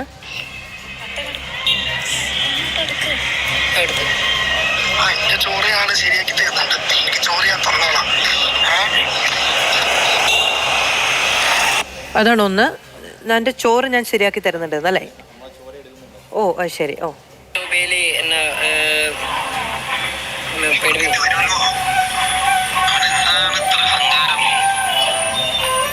എന്താണ് ഇത്ര അഹങ്കാരം എന്നുള്ളതാണ് രണ്ടാമത്തേത്.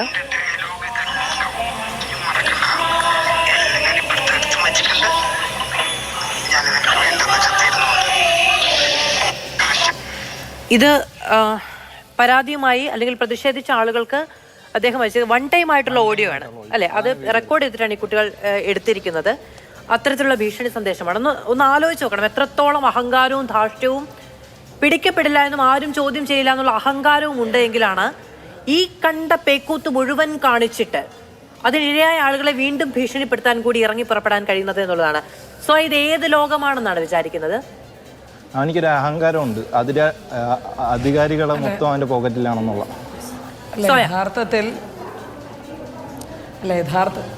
യഥാർത്ഥത്തിൽ നമ്മുടെ മുൻപിലേക്ക് കടന്നു വന്ന ഈ വലിയ കറുത്ത ബാഗും തൂക്കി നമ്മുടെ വീടുകളിലേക്ക് കടന്നു വരുന്ന കുട്ടികളുടെ മുഖം നമ്മുടെ മുൻപിൽ വരികയാണ്. അവരൊക്കെ കടന്നു പോയിട്ടുള്ള ഒരുപാട് പ്രയാസങ്ങൾ നമ്മൾ ഓർത്തു പോവുകയാണ് മാധു. എൻ്റെയും നിങ്ങളുടെയും ഒക്കെ വീടുകളിൽ ഇവർ വന്നിട്ടുണ്ടാകും.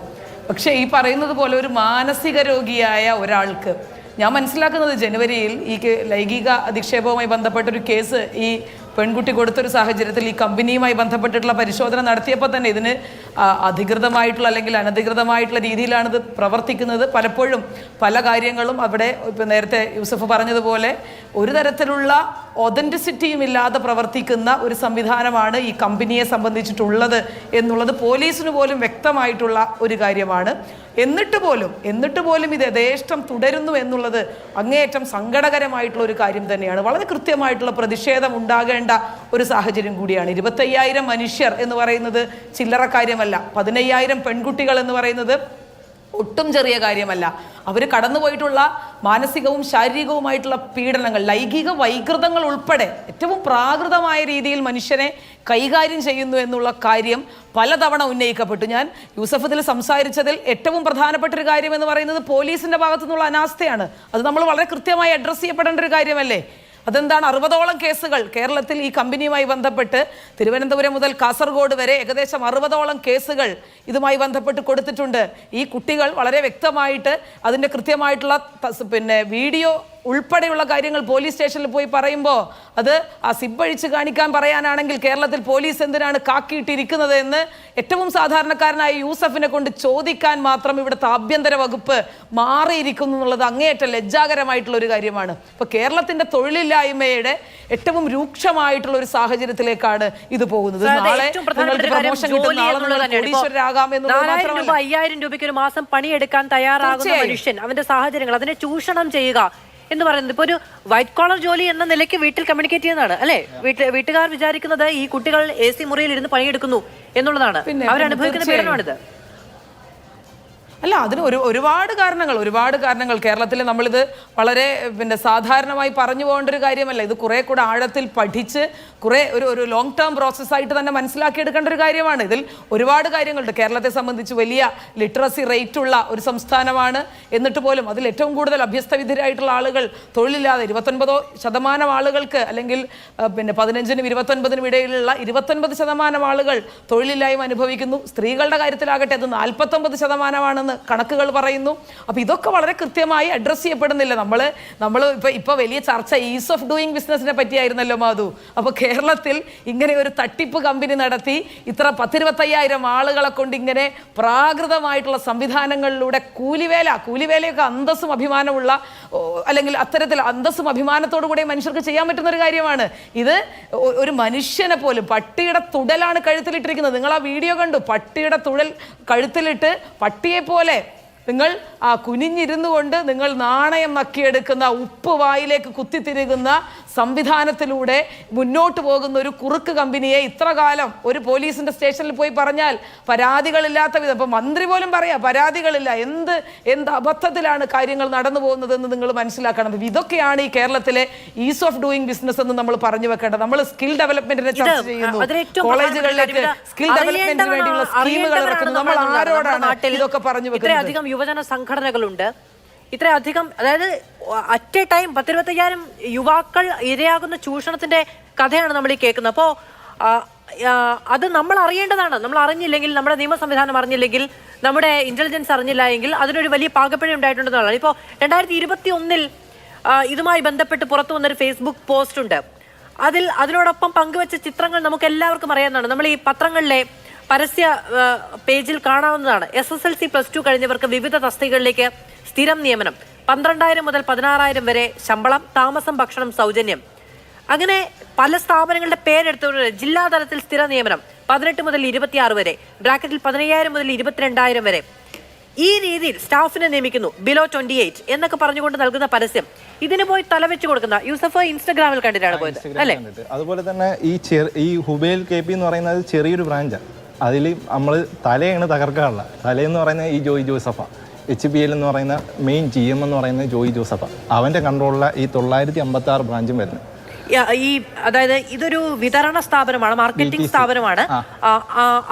അവർ ചെയ്യുന്നതാണ്, ഞങ്ങൾക്ക് ബന്ധമില്ല എന്ന് പറഞ്ഞ് രക്ഷപ്പെട്ട് നിൽക്കുന്ന ഒരാൾ അപ്പുറത്തുണ്ട്, ജോയി ജോസഫ്, GPLന്റെ മെയിൻ GM. പക്ഷേ നിങ്ങൾക്ക് ഈ പറയുന്ന സർട്ടിഫിക്കറ്റ് കൈമാറാനും ട്രോഫി നൽകാനും ഒക്കെ അദ്ദേഹം വരാറുണ്ട്. പുള്ളിക്കാരൻ വരാറുണ്ട്. പ്രൊമോഷന് പുള്ളിക്കാരനെ വിളിച്ചിട്ടാണ് പ്രൊമോഷനും കാര്യങ്ങളൊക്കെ തരുന്നത്. പിന്നെ അതുപോലെ തന്നെ ഹുബൈലിനെയും വിളിച്ചിട്ട് ഗോൾഡ് കോയിൻ അങ്ങനെയുള്ള പ്രൊമോഷനും കാര്യങ്ങളൊക്കെ കൊടുത്തിട്ട് അതിന്റെ വീഡിയോസൊക്കെ നമുക്ക് ട്രെയിനീസിനൊക്കെ കാണിച്ചിട്ട് ഭയങ്കരമായിട്ട് മോട്ടിവേറ്റ് ചെയ്യും. ഇതൊക്കെ നിങ്ങൾക്ക് കിട്ടുമെന്ന്. പുള്ളിക്കാരന് മന്ത്ലി ബോണസ് മാത്രം 4 ലക്ഷം രൂപ കിട്ടുന്നുണ്ട്, 5 ലക്ഷം രൂപ കിട്ടുന്നുണ്ട്. അതിൻ്റെ ബിസിനസ് അനുസരിച്ചാണ് എനിക്ക് ബോണസ് വരെ തരുന്നത്. ഏതെങ്കിലും കമ്പനി മാസം ബോണസ് തരുമോ എന്നൊക്കെ ചോദിച്ച്. ഇതൊക്കെയാണ് അവിടുത്തെ ലേഡീസ് സ്റ്റാഫിൻ്റെ അടുത്തും. അതുപോലെ തന്നെ ഈ ലേഡീസിൻ്റെയൊക്കെ ബുദ്ധിമുട്ട് അറിയാമല്ലോ, മാസത്തെ ഒരു വീക്കിലി അവർക്ക് പീരീഡ്സും കാര്യങ്ങളൊക്കെ വരും. ആ പീരീഡ്സിൽ വരെ ഇവർ ഫീൽഡിൽ വേഗം തൂക്കി പോകുന്നു. എത്ര വയ്യെന്ന് പറഞ്ഞാലും, തലവേദനയെന്ന് പറഞ്ഞാലും, വയറുവേദനയെന്ന് പറഞ്ഞാലും അവരെ ഫീൽഡിൽ വേഗം തൂക്കി 25 കിലോ 30 കിലോ വേഗം തൂക്കി അവരെ ടാർഗറ്റ് അച്ചീവ് ചെയ്തില്ലെന്ന് പറഞ്ഞ് പനിഷ്മെൻറ്റും കാര്യങ്ങളൊക്കെ കൊടുക്കുന്നു.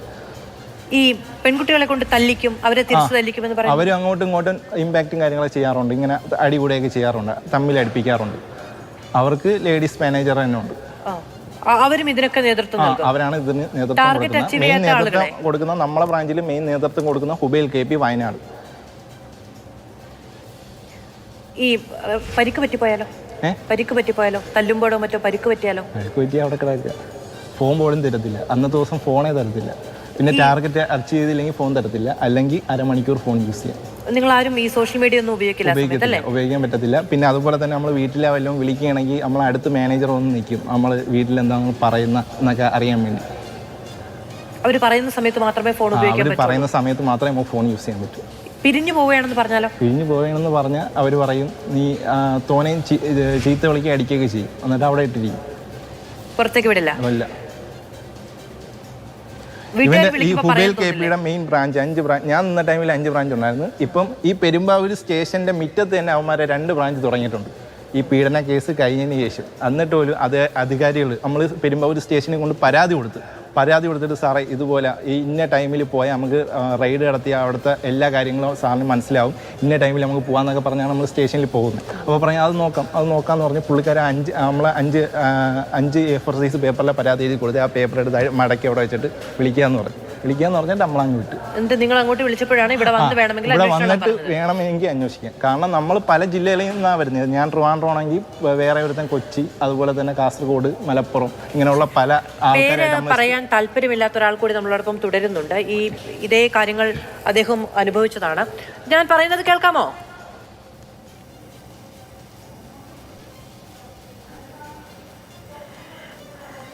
സുഹൃത്തെ, ഞാൻ പറയുന്നത് കേൾക്കാമോ?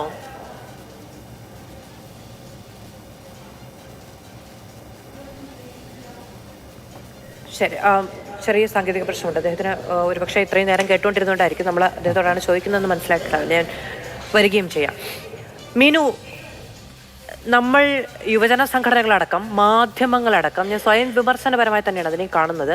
അറിയേണ്ടതാണ് എന്ന് പറയുന്ന ഒരു ഉത്തരവാദിത്വമുണ്ടല്ലോ. ഇതിപ്പോൾ ചില പ്രാദേശിക ചാനലിലൂടെ തന്നെ ഈ കുട്ടികൾ തന്നെ മുൻപ് പരാതികൾ പറഞ്ഞിട്ടുണ്ട്, ചില വാർത്തകൾ വന്നിട്ടുണ്ട്, സമൂഹ മാധ്യമങ്ങളിൽ അത് വന്നിട്ടുണ്ട്. ഒരുപക്ഷെ ഈ മെയിൻ സ്ട്രീം മീഡിയയിലേക്ക് എത്തിച്ചേരാനുള്ള വഴി അറിയാത്തത് കൊണ്ടായിരിക്കും എങ്ങനെയോ ഇതിപ്പോൾ പുറത്തു വന്നിരിക്കുമ്പോൾ മാത്രമാണ് നമ്മളിത് അറിയുന്നത്. ഇപ്പം ഞാൻ നേരത്തെ പറഞ്ഞല്ലോ, എനിക്ക് മെസ്സേജ് അയച്ചുകൊണ്ടിരുന്ന ആൾ 2009 ഇത് അനുഭവിച്ച ആളാണ്. അന്നും അദ്ദേഹത്തിന് ഒരു ഓഫർ ലെറ്റർ പോലും കിട്ടിയിട്ടില്ല.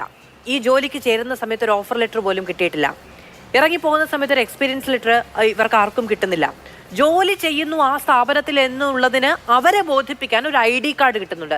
അതെന്താണെന്ന് വെച്ചിട്ടുണ്ടെങ്കിൽ ഈ ബാഗും തൂക്കി പോകുന്ന സമയത്ത് ID കാർഡൊക്കെ ഇട്ടുകൊണ്ട് ആണ് പോവേണ്ടത് അല്ലേ? അപ്പൊ അത് കസ്റ്റമറിനെ ബോധിപ്പിക്കാൻ വേണ്ടിയാണ്, അല്ലാതെ നിങ്ങളുടെ ഐഡന്റിറ്റിക്ക് വേണ്ടിയിട്ടല്ല. ചില കസ്റ്റമർ ചോദിക്കും ID കാർഡ് ഉണ്ടാ കമ്പനി രജിസ്റ്റേർഡ് കമ്പനിയാണെന്നൊക്കെ ചോദിക്കും.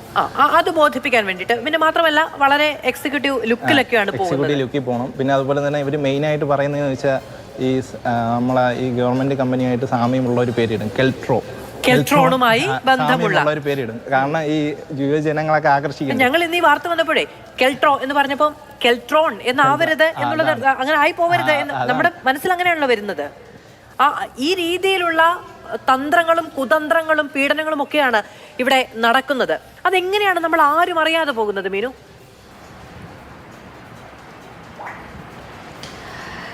ഹിന്ദുസ്ഥാൻ പവർ ലിങ്ക്സ് എന്ന് പറയുന്നൊരു കമ്പനി, ഈ കമ്പനിയുമായി ബന്ധപ്പെട്ടുകൊണ്ട് ഇന്ന് വന്നിട്ടുള്ള വാർത്ത, ഇപ്പം നമ്മൾ ആദ്യം സൂചിപ്പിച്ച പോലെ തന്നെ ഈ കമ്പനിയുമായി ബന്ധപ്പെട്ട് ഈ വാർത്ത വന്നതിന് ശേഷം DYFIയുടെ നേതൃത്വത്തിൽ വലിയ പ്രതിഷേധം നമ്മൾ സംഘടിപ്പിക്കുകയുണ്ടായി. ആ പ്രതിഷേധത്തിന് ശേഷം മാധുവിനെ പലരും വിളിക്കുന്ന പോലെ തന്നെ DYFI എന്ന രീതിയിൽ നമുക്കും പലയിടത്തു നിന്നും കോളുകൾ വരുന്നുണ്ട്. അപ്പോൾ അതിന് നമ്മൾ അറിയുന്നത് നമ്മുടെ മനസാക്ഷിയെ പോലും ഞെട്ടിക്കുന്ന രീതിയിൽ നമുക്ക് ചിന്തിക്കാൻ പോലും കഴിയാത്ത പല ക്രൂരമായ കാര്യങ്ങളും ഇത്തരത്തിൽ അവിടെ നിന്ന് ഉണ്ടായിട്ടുണ്ട്. ബാത്റൂം കഴുകിയ വെള്ളം ഉൾപ്പെടെ ഇവരെ കുടിപ്പിക്കുന്ന സാഹചര്യം ഉൾപ്പെടെ ഉണ്ടായിട്ടുണ്ടെന്ന് അനുഭവസ്ഥർ ഉൾപ്പെടെ വിളിച്ചു പറയുന്ന സാഹചര്യം ഉണ്ടായിട്ടുണ്ട്. ഇവിടെ നമ്മൾ മനസ്സിലാക്കേണ്ടത്, ഇവിടെ ഒരു നല്ലൊരു കരിയറിന് വേണ്ടി ഇവർ തന്നെ പറയുന്നുണ്ട്, ഒരു പ്രൊമോഷൻ ആഗ്രഹിച്ചുകൊണ്ടാണ് ഇവരിതെല്ലാം സഹിച്ചുകൊണ്ട് നിൽക്കുന്നത്. കാരണം ഒരു 6 മാസം കഴിയുമ്പോൾ ഇവർക്ക് ശമ്പളം വർദ്ധിപ്പിച്ച് കൊടുക്കും. അതിനുശേഷം ഇവർക്കൊരു തൊഴിൽ, ഒരു പ്രൊമോഷൻ ഉൾപ്പെടെ ലഭിച്ചുകൊണ്ട് കുറച്ചുകൂടി സാലറി ഇവർ കിട്ടും. അങ്ങനെ വ്യാമോഹങ്ങളെല്ലാം കൊടുത്തുകൊണ്ടാണ് ഈ പറയുന്ന സാധാരണക്കാരായ യുവതിയുവാക്കളെ ഇത്രമേൽ ക്രൂരമായ രീതിയിൽ, മനുഷ്യത്വരഹിതമായ രീതിയിലുള്ള ചൂഷണങ്ങൾക്ക് വിധേയമായിക്കൊണ്ടിരിക്കുന്നത്.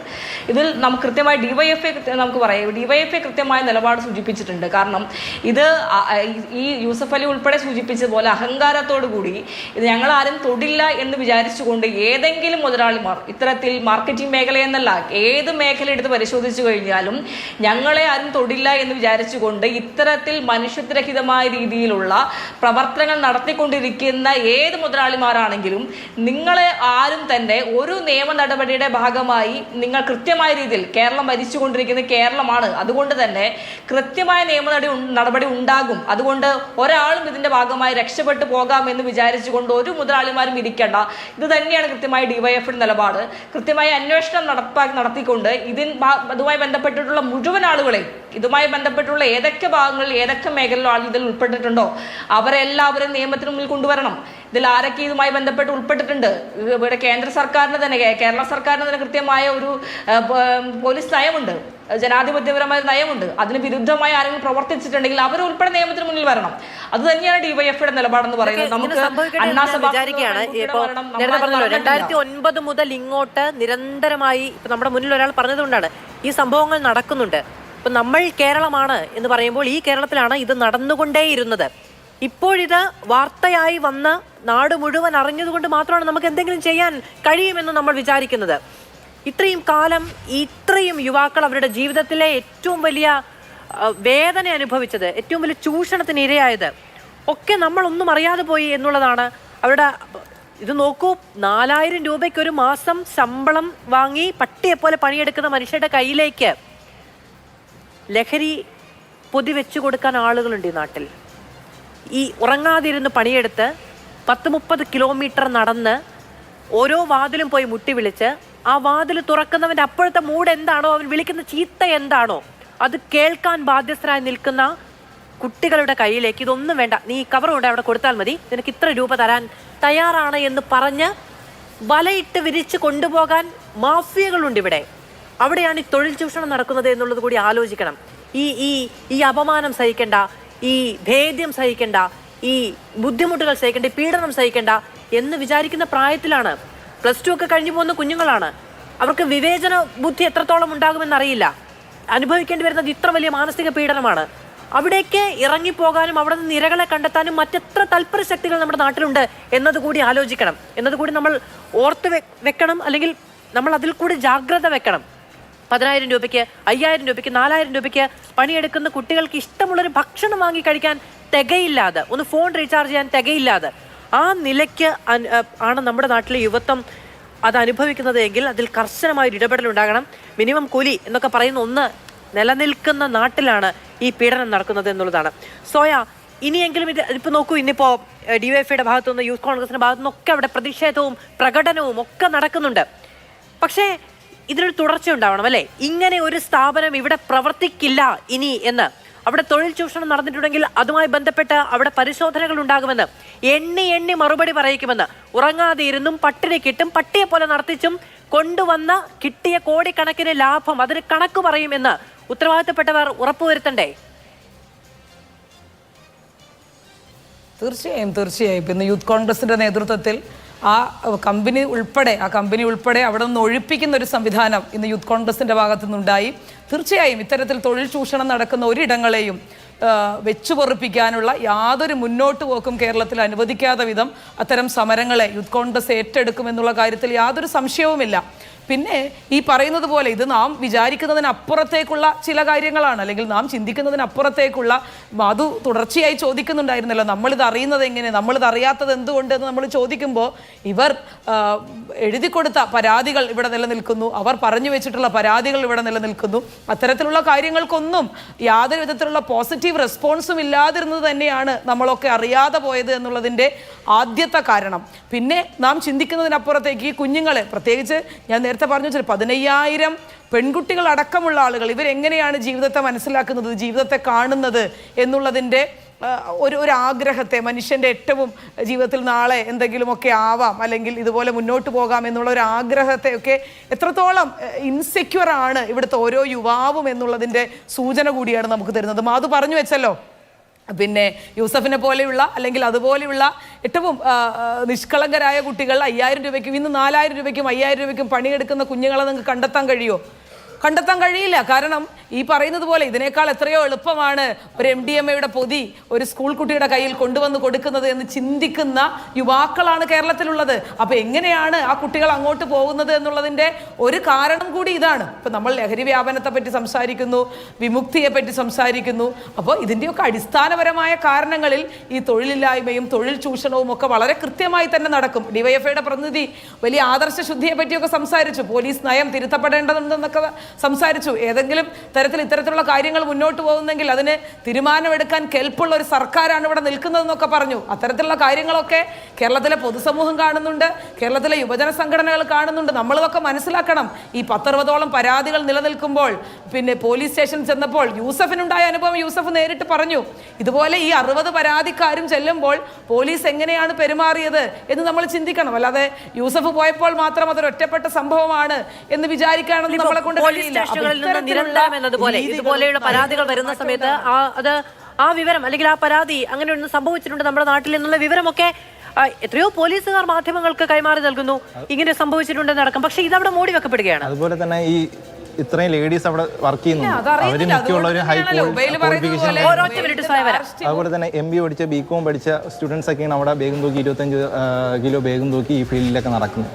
കാരണം ഈ കാണുന്ന ആൾക്കാർ തന്നെ വിചാരിക്കുന്നുണ്ട് ഇവന്മാരെന്ത് പൊട്ടന്മാരാണോ മണ്ടന്മാരാണോ എന്നൊക്കെ. പക്ഷേ നമ്മൾ മണ്ടന്മാരൊന്നുമല്ല. ഇത്രയും ആൾക്കാർ അവിടെ കുടുങ്ങി കിടക്കുന്നുണ്ടെങ്കിൽ അതിൻ്റെ അവസ്ഥ നിങ്ങൾക്ക് തന്നെ ചിന്തിക്കാവുന്നേ ഉള്ളൂ. കാരണം അത്ര ക്രൂരമായിട്ടുള്ള അനുഭവം കാര്യങ്ങളാണ് നമ്മൾ 1.5 വർഷം 2 വർഷം നിന്നവർക്കൊക്കെ ഉണ്ടായത്. ഇത് ഇപ്പോഴെങ്കിലും ഇനി ജനങ്ങളെ മുന്നിൽ നമ്മൾ എത്തിച്ചില്ലെങ്കിൽ പിന്നെ എന്നാണ് എത്തിക്കുന്നത്? കാരണം 30 വർഷമായിട്ട് ഈ കമ്പനി നിലവിൽ ഇങ്ങനെ കണ്ടിന്യൂസ് ആയിട്ട് പൊയ്ക്കൊണ്ടിരിക്കുകയാണ്. ഈ കമ്പനി പൂട്ടിക്കാനോ ഈ കമ്പനി എതിർത്തെന്തെങ്കിലും സംസാരിക്കാനോ ഇതുവരെ അവിടെ നിന്നിട്ടുള്ള ഒറ്റ മനുഷ്യർ ഈ കമ്പനിക്ക് എതിരെ വന്നിട്ടില്ല. പേടി കൊണ്ടാണ്. കാരണം ഇതുപോലെ ഞാൻ 5 കോടി ഉണ്ടാക്കിയിട്ടുണ്ട്, അതിൽ 1 കോടി മതി നിന്നെ തീർക്കാനെന്നൊക്കെ പറഞ്ഞ് ഭീഷണിപ്പെടുത്തും. എന്തിനാണ് പിന്നെ അതിന് പിന്നാലെ പോയി ഉള്ള ജീവിതം കൂടി കളയുന്നത് എന്ന് വിചാരിക്കും അല്ലേ? അങ്ങനെ വിചാരിക്കുന്ന ആൾക്കാരായിരിക്കും. ഞാൻ എന്തായാലും ഇനിയുള്ള ജനറേഷൻ, ഇനിയുള്ള ആൾക്കാർ എന്തായാലും ഇതുപോലത്തെ വ്യാജ കമ്പനികളിൽ പോയി പെടാതിരിക്കുക. ഈ നിങ്ങൾ ഈ ഓഫർ ലെറ്ററും ഒന്നുമില്ലാതെ ചെന്ന ദിവസം തന്നെ പിറ്റേ ദിവസം ജോയിൻ ചെയ്തോളാം പറഞ്ഞപ്പോൾ ഓൾറെഡി നമുക്ക് സ്റ്റേ ഉണ്ടല്ലോ അവർ ഹോസ്റ്റലിൽ തന്നെ. അപ്പോൾ ഓഫർ ലെറ്റർ ഒക്കെ ഹോസ്റ്റൽ എന്ന് പറഞ്ഞ ഒരു വീട് വാടകയ്ക്ക് എടുത്തിട്ട് അവിടെ 10-30 വരെ ഒരുമിച്ച് തറയിൽ ഇങ്ങനെ കിടത്തും. അതാണ് അവരുടെ ഹോസ്റ്റൽ സെറ്റപ്പ്. പിന്നെ ഫുഡ് എന്ന് പറയുന്നത് പിന്നെ ബംഗാളികൾ കഴിക്കുന്നതിനായിട്ട് കഷ്ടമാണ് അവിടുത്തെ ഫുഡ് എന്ന് പറയുന്നത്. പച്ചച്ചോറും അച്ചാറും പിന്നെ ഇതൊക്കെയാണ് ഫുഡ് വരുന്നത്. അവന്മാർക്ക് മന്ത്ലി എങ്ങനെ പോയാലും ഒരു 10-20 ലക്ഷം രൂപയൊക്കെ ഒരു ബ്രാഞ്ചിൽ നിന്നൊക്കെ കിട്ടുന്നവരായിരിക്കും ഫുള്ള് കാൽക്കുലേറ്റ് ചെയ്യുമ്പോൾ. കാരണം ഓരോ സ്റ്റുഡൻസും ചെയ്യുന്ന ബിസിനസ് എന്ന് പറയുന്ന 10,000 അതുപോലെ തന്നെ 8,000 7,000 ഈ ഒരു കാറ്റഗറിയിലാണ് കൂടുതലും കസ്റ്റമർ ചെയ്യുന്നത്. മാനേജർ ആക്കാം, അസിസ്റ്റന്റ് മാനേജർ ആക്കാം, സീനിയർ മാനേജർ ആവും. നിന്റെ നാട്ടിൽ നിനക്ക് ഇതുപോലെ ഒരു ബ്രാഞ്ച് ഇടാം. അതുപോലെ തന്നെ നീ സേഫ് ആവും, നിന്റെ കരിയർ ഈ കമ്പനി നീ വന്നത് നന്നായി എന്നൊക്കെ ഉള്ള തോനെയും കാര്യങ്ങൾ പറഞ്ഞിട്ടാണ് നമ്മൾ പ്രൊമോട്ട് ചെയ്യുന്നത്. ഈ വീഡിയോ ഒക്കെ പകർത്തിയത് ആരായിരിക്കും? ഈ വീഡിയോയൊക്കെ പകർത്തിയത് മനാഫ് എന്ന് പറയുന്നത്. അവിടെ ട്രെയിനിങ് ചെയ്ത് മാനേജറായിട്ട് അവർക്ക് ഇറങ്ങി. കാരണം മാനേജറായിട്ട് ഈ 35,000 സാലറി അല്ല അവിടെ കൊടുക്കുന്നത്. 6,000 7,000 8,000 സാലറിയാണ് ഇപ്പോഴും കൊടുക്കുന്നത്. 35,000 സാലറി എന്നൊക്കെ പറയും, പക്ഷെ കൊടുക്കുന്ന 7,000 8,000 9,000 ഇതാണ് സാലറി കൊടുക്കുന്നത്. അപ്പൊ അതിനൊരു പ്രതിഷേധം എന്ന നിലയ്ക്ക് ഇത് പുറത്തറിയണമെന്ന് വിചാരിച്ച് പകർത്തിയതാണല്ലേ? ഈ അല്ലാതെ ഇവർ ഈ മാനേജർമാർ തമ്മിൽ എന്തെങ്കിലും ഇഷ്യൂ ഉണ്ടോ? മാനേജർ തമ്മിൽ ഇഷ്യൂ എന്ന് പറഞ്ഞാൽ ഈ ഹുബേൽ ഈ കെൽട്രോ ഗ്രൂപ്പിന്റെ GM ഹുബേല. ആ ഹുബേൽ വന്ന് മാനേജറെ ഒന്ന് അടിക്കുകയൊക്കെ ചെയ്യും. ഏതെങ്കിലും ഒരു ട്രെയിനീസ് ഇപ്പം ഒരു ദിവസം നിന്നിട്ട് വീട്ടിൽ പോവുകയാണെങ്കിൽ, ചില ട്രെയിനീസൊക്കെ ഒരു ദിവസം നിന്നിട്ട് വീട്ടിൽ പോകും. അവരൊക്കെ അങ്ങനെ പോവുകയാണെങ്കിൽ ഈ ഹുബേൽ വന്നിട്ട് ബ്രാഞ്ചിൽ വന്നിട്ട് ഈ മാനേജറെയൊക്കെ ക്രൂരമായിട്ട് ഉപദ്രവിക്കും. നനഞ്ഞ തോർത്തൊക്കെ വെച്ചടിക്കും. പിന്നെ അതുപോലെ തന്നെ കമ്പൊക്കെ വെട്ടിയടിക്കും, മടൽ വെട്ടിയടിക്കും. പിന്നെ അവനിക്ക് കൈ കിട്ടുന്ന എന്ത് വേണമെങ്കിലും എടുത്ത് എറിയും. ഇതൊക്കെ നമ്മൾ ആ പയ്യന്മാരൊക്കെ കൊണ്ടും അനുഭവിച്ചൊക്കെ നിന്ന തോന്നിയും പയ്യന്മാർ ഇപ്പോഴും ഇവിടെ നിൽപ്പുണ്ട്. ഒന്നിച്ച് പ്രതിഷേധിക്കണമെന്ന് നമുക്ക് തോന്നാനുള്ള ഒരു സന്ദർഭം അല്ല അവിടെ. കാരണം അങ്ങനത്തെ ഒരു അന്തരീക്ഷമാണ്. അത് നമുക്ക് പറഞ്ഞാൽ നിങ്ങൾക്ക് മനസ്സിലാവില്ല. പ്ലസ് 2 കഴിഞ്ഞ ഉടനെ പോയതാണ് അല്ലേ? 17 വയസ്സിൽ. അതെന്തുകൊണ്ടാണ് ആർക്കും മനസ്സിലാവില്ലെന്ന് തോന്നിയ കാരണം MBA പഠിച്ച BBA പഠിച്ച പിള്ളേർക്ക് വരെ മനസ്സിലായില്ലേ. പിന്നെ പ്ലസ് 2 കഴിഞ്ഞ് എനിക്ക് എങ്ങനെ മനസ്സിലാവും? കാരണം എന്ന് പറഞ്ഞാൽ MBA പഠിച്ച പിള്ളേർ വരെ എപ്പോഴും വേഗം തൂക്കി. ഇപ്പം തോനെയും കുട്ടികളുണ്ട്. എല്ലാ ലേഡീസിൻ്റെ വീട്ടിലും അവർ പറഞ്ഞു വെച്ചിരിക്കുന്നതെന്ന് വെച്ചാൽ ഓഫീസ് ജോലി, അതുപോലെ തന്നെ AC-യിലാണ് വർക്ക്, ഇങ്ങനെയൊക്കെയാണ് വീട്ടിലേക്ക് വിളിക്കുമ്പോൾ പറയുന്നത്. ഇതിലെ സത്യാവസ്ഥ അവരെ മാതാപിതാക്കൾക്ക് അറിയത്തില്ല.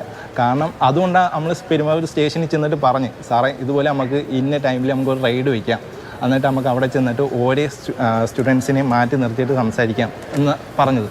അപ്പോൾ പറഞ്ഞ് അതൊക്കെ നമ്മൾ നോക്കിക്കോളാം, അത് നിങ്ങൾ പറയേണ്ട ആവശ്യമില്ല, സാറന്മാർക്ക് അന്വേഷിക്കാൻ അറിയാം, അത് നിങ്ങൾ പറയണ്ട, അത് നമ്മൾ ചെയ്തോളാം. പറഞ്ഞു വന്നതിനിടയിലാണ് ഞാൻ ഇടപെട്ടത്. അത് പറഞ്ഞതിന്റെ പരാതി കൊടുത്തതിന്റെ പിറ്റേന്ന് നമ്മൾ സാറന്മാരെ വിളിക്കുന്നത്, സാറേ അന്വേഷിച്ചാന്ന് ചോദിച്ചു. അപ്പോഴാ പുള്ളിക്കാരൻ പറയുന്നത് വല്ലതും അന്വേഷിക്കണമെന്നുണ്ടെങ്കിൽ പരാതി കൊടുത്തിട്ടുണ്ടെങ്കിൽ ഇവിടെ വന്ന് അന്വേഷിക്കണം. ആ പരാതി കൊടുത്ത ഒരാൾ കൂടി നമ്മളോടൊപ്പം ഉണ്ട്. നേരത്തെ ചോദിച്ചപ്പോൾ പേരും ഐഡന്റിറ്റിയും വെളിപ്പെടുത്തേണ്ടതില്ല എന്ന് പറഞ്ഞതുകൊണ്ടാണ് ഞാൻ എന്തെങ്കിലും ഒന്ന് വിളിച്ചു ചോദിക്കാത്തത്. സുഹൃത്തിന് മനസ്സിലാവുമെങ്കിൽ സംസാരിക്കണം. എന്ത് അനുഭവമാണ് പങ്കുവയ്ക്കാനുള്ളത്? ഹലോ, കേൾക്കാം, എനിക്ക് പറഞ്ഞോളൂ. മാഡം, ഞാൻ അവിടെ 2 വർഷത്തിന് മുകളിൽ നിന്നിട്ടുണ്ടായിരുന്നു. അപ്പോ അവിടെ മാനേജർ ആക്കാൻ തുടങ്ങി. ഞാനും ഇൻസ്റ്റാഗ്രാമിൽ ഒരു ആഡ് കണ്ടിട്ടാണ് പോയത്. ഈ പോയ സമയത്ത് ഈ യൂസഫ് പറഞ്ഞതുപോലെ തന്നെയാണ് അവിടുത്തെ അന്തരീക്ഷം എന്ന് പറഞ്ഞത്. കാരണം നമുക്ക് പോണ ദിവസങ്ങളിൽ ഫസ്റ്റ് ദിവസം തന്നെ നമുക്ക് ഫുഡ് കഴിച്ചാൽ പ്ലേറ്റ് കഴുകാൻ വരെ അവിടെ ആളുണ്ട്. പക്ഷേ അത് കഴിഞ്ഞിട്ട് പിന്നീടാണ് അവിടുത്തെ കാര്യമായിട്ട് നമ്മൾ അറിയുന്നത് പറഞ്ഞു. ആദ്യ ദിവസം പോണ സമയത്ത് നമുക്ക് നമ്മൾ അവിടുത്തെ എന്താണ് വർക്ക് എന്ന് പറയുന്നത്, ഓഫീസിനെ തിരുന്നാൽ മതി, പിറ്റേന്ന് രാവിലെ തൊട്ടാണ് ട്രെയിനിങ് തുടങ്ങാന്നൊക്കെ പറയും. പിന്നെ പിറ്റേന്ന് രാവിലെ ആവുന്നത് ഒരു 7 മണിയാണ് നമ്മൾ ഫോണിനെ വാങ്ങിച്ചു വയ്ക്കും. കാരണം ട്രെയിനിങ് സമയത്ത് ഫോൺ അലൗഡ് അല്ലെന്ന് പറഞ്ഞു. പിന്നെ ആ ഫോൺ നമുക്ക് വൈകിട്ട് തരും. വൈകിട്ട് ആ ഫോൺ തന്നാലും നമ്മളെ കൂടെ ആൾ നിൽക്കും. അപ്പോൾ നമുക്ക് വീട്ടിലൊന്നും കറക്റ്റായിട്ട് പറയാൻ പറ്റില്ല. കാരണം പിന്നെ അവിടെ ഫുള്ള് മോട്ടിവേഷൻ ക്ലാസ് ആണ്. അങ്ങനെ മോട്ടിവേഷൻ കേട്ട് നിൽക്കുകയും ചെയ്യണം. അതുപോലെ തന്നെ രാവിലെ സർക്കിളുണ്ട്. അത് കഴിഞ്ഞിട്ടാണ് ഈ പണിഷ്മെന്റ് ഒക്കെ തരണമെന്ന് പറഞ്ഞു. അപ്പോൾ ഞാൻ അവിടെ ട്രെയിനിങ് കഴിഞ്ഞ് 6 മാസത്തെ ട്രെയിനിങ് എന്ന് പറഞ്ഞതാണ്. 7ാമത്തെ മാസം ഞാൻ ചോദിച്ചു 6 മാസം കഴിഞ്ഞല്ലോ, അപ്പോൾ പറഞ്ഞെന്ന് പറഞ്ഞാൽ 1 മാസം കൂടെ എക്സ്ട്രാ നിൽക്കണം എന്നൊക്കെ പറഞ്ഞു. അങ്ങനെ ഇറങ്ങിയ ശേഷം 2 വർഷം അടുപ്പിച്ച്, അതായത് 1 വർഷവും 8 മാസവും കറക്റ്റായിട്ട് പറഞ്ഞ 1 വർഷം 8 മാസവും അവിടെ ട്രെയിനിങ് ഉണ്ടായിരുന്നു. അപ്പോൾ പറഞ്ഞെന്ന് പറഞ്ഞാൽ ഇവിടുന്ന് ഒരു സർട്ടിഫിക്കറ്റ് കിട്ടും, എക്സ്പീരിയൻസ് സർട്ടിഫിക്കറ്റ്. ഇതുകൊണ്ട് നിങ്ങൾക്ക് അതായത് ഇന്ത്യക്ക് പുറത്തായാലും ഏത് കമ്പനിയിലൂടെ കയറാൻ തുടങ്ങി. അപ്പോൾ നമ്മൾ ആ വാക്കിന്റെ പുറത്ത് വിശ്വസിച്ചാണ് അവിടെ നിന്നത്. പിന്നെ സാലറി എന്ന് പറഞ്ഞു കഴിഞ്ഞാൽ നമുക്ക് ഈ പ്രൊമോഷൻ ആവുന്ന സമയത്ത് സാലറി തരാമെന്ന് പറയും. അതുപോലെ തന്നെയാണ്. അപ്പോഴും നമുക്ക് വലിയ എമൗണ്ട് എന്ന് പറയും, ഇത്ര എമൗണ്ട് നിനക്ക് തരണം എന്ന് പറയും. എന്നിട്ട് തിരിച്ച് എല്ലാ ഫംഗ്ഷൻ കഴിഞ്ഞ് എല്ലാവരും പോണതും ആ പൈസ തിരിച്ചങ്ങ് വാങ്ങും. മറ്റൊരു ബാക്കിയുള്ള കാണിക്കാൻ വേണ്ടി. അപ്പോൾ കുറച്ചൊരു പോസിറ്റീവ്സ് അവിടെ ഉണ്ടാവുമല്ലോ. കാരണം ബാക്കി കുട്ടികളും കൂടെ എനിക്ക് നാളെ ഇതുപോലെ കിട്ടും എന്നുള്ള ഉറപ്പിൽ നിൽക്കുമല്ലോ എന്ന് പറഞ്ഞിട്ടാണ് നമുക്ക് ആ ഒരു ഇത് കാണിക്കാൻ തുടങ്ങി കഴിഞ്ഞു.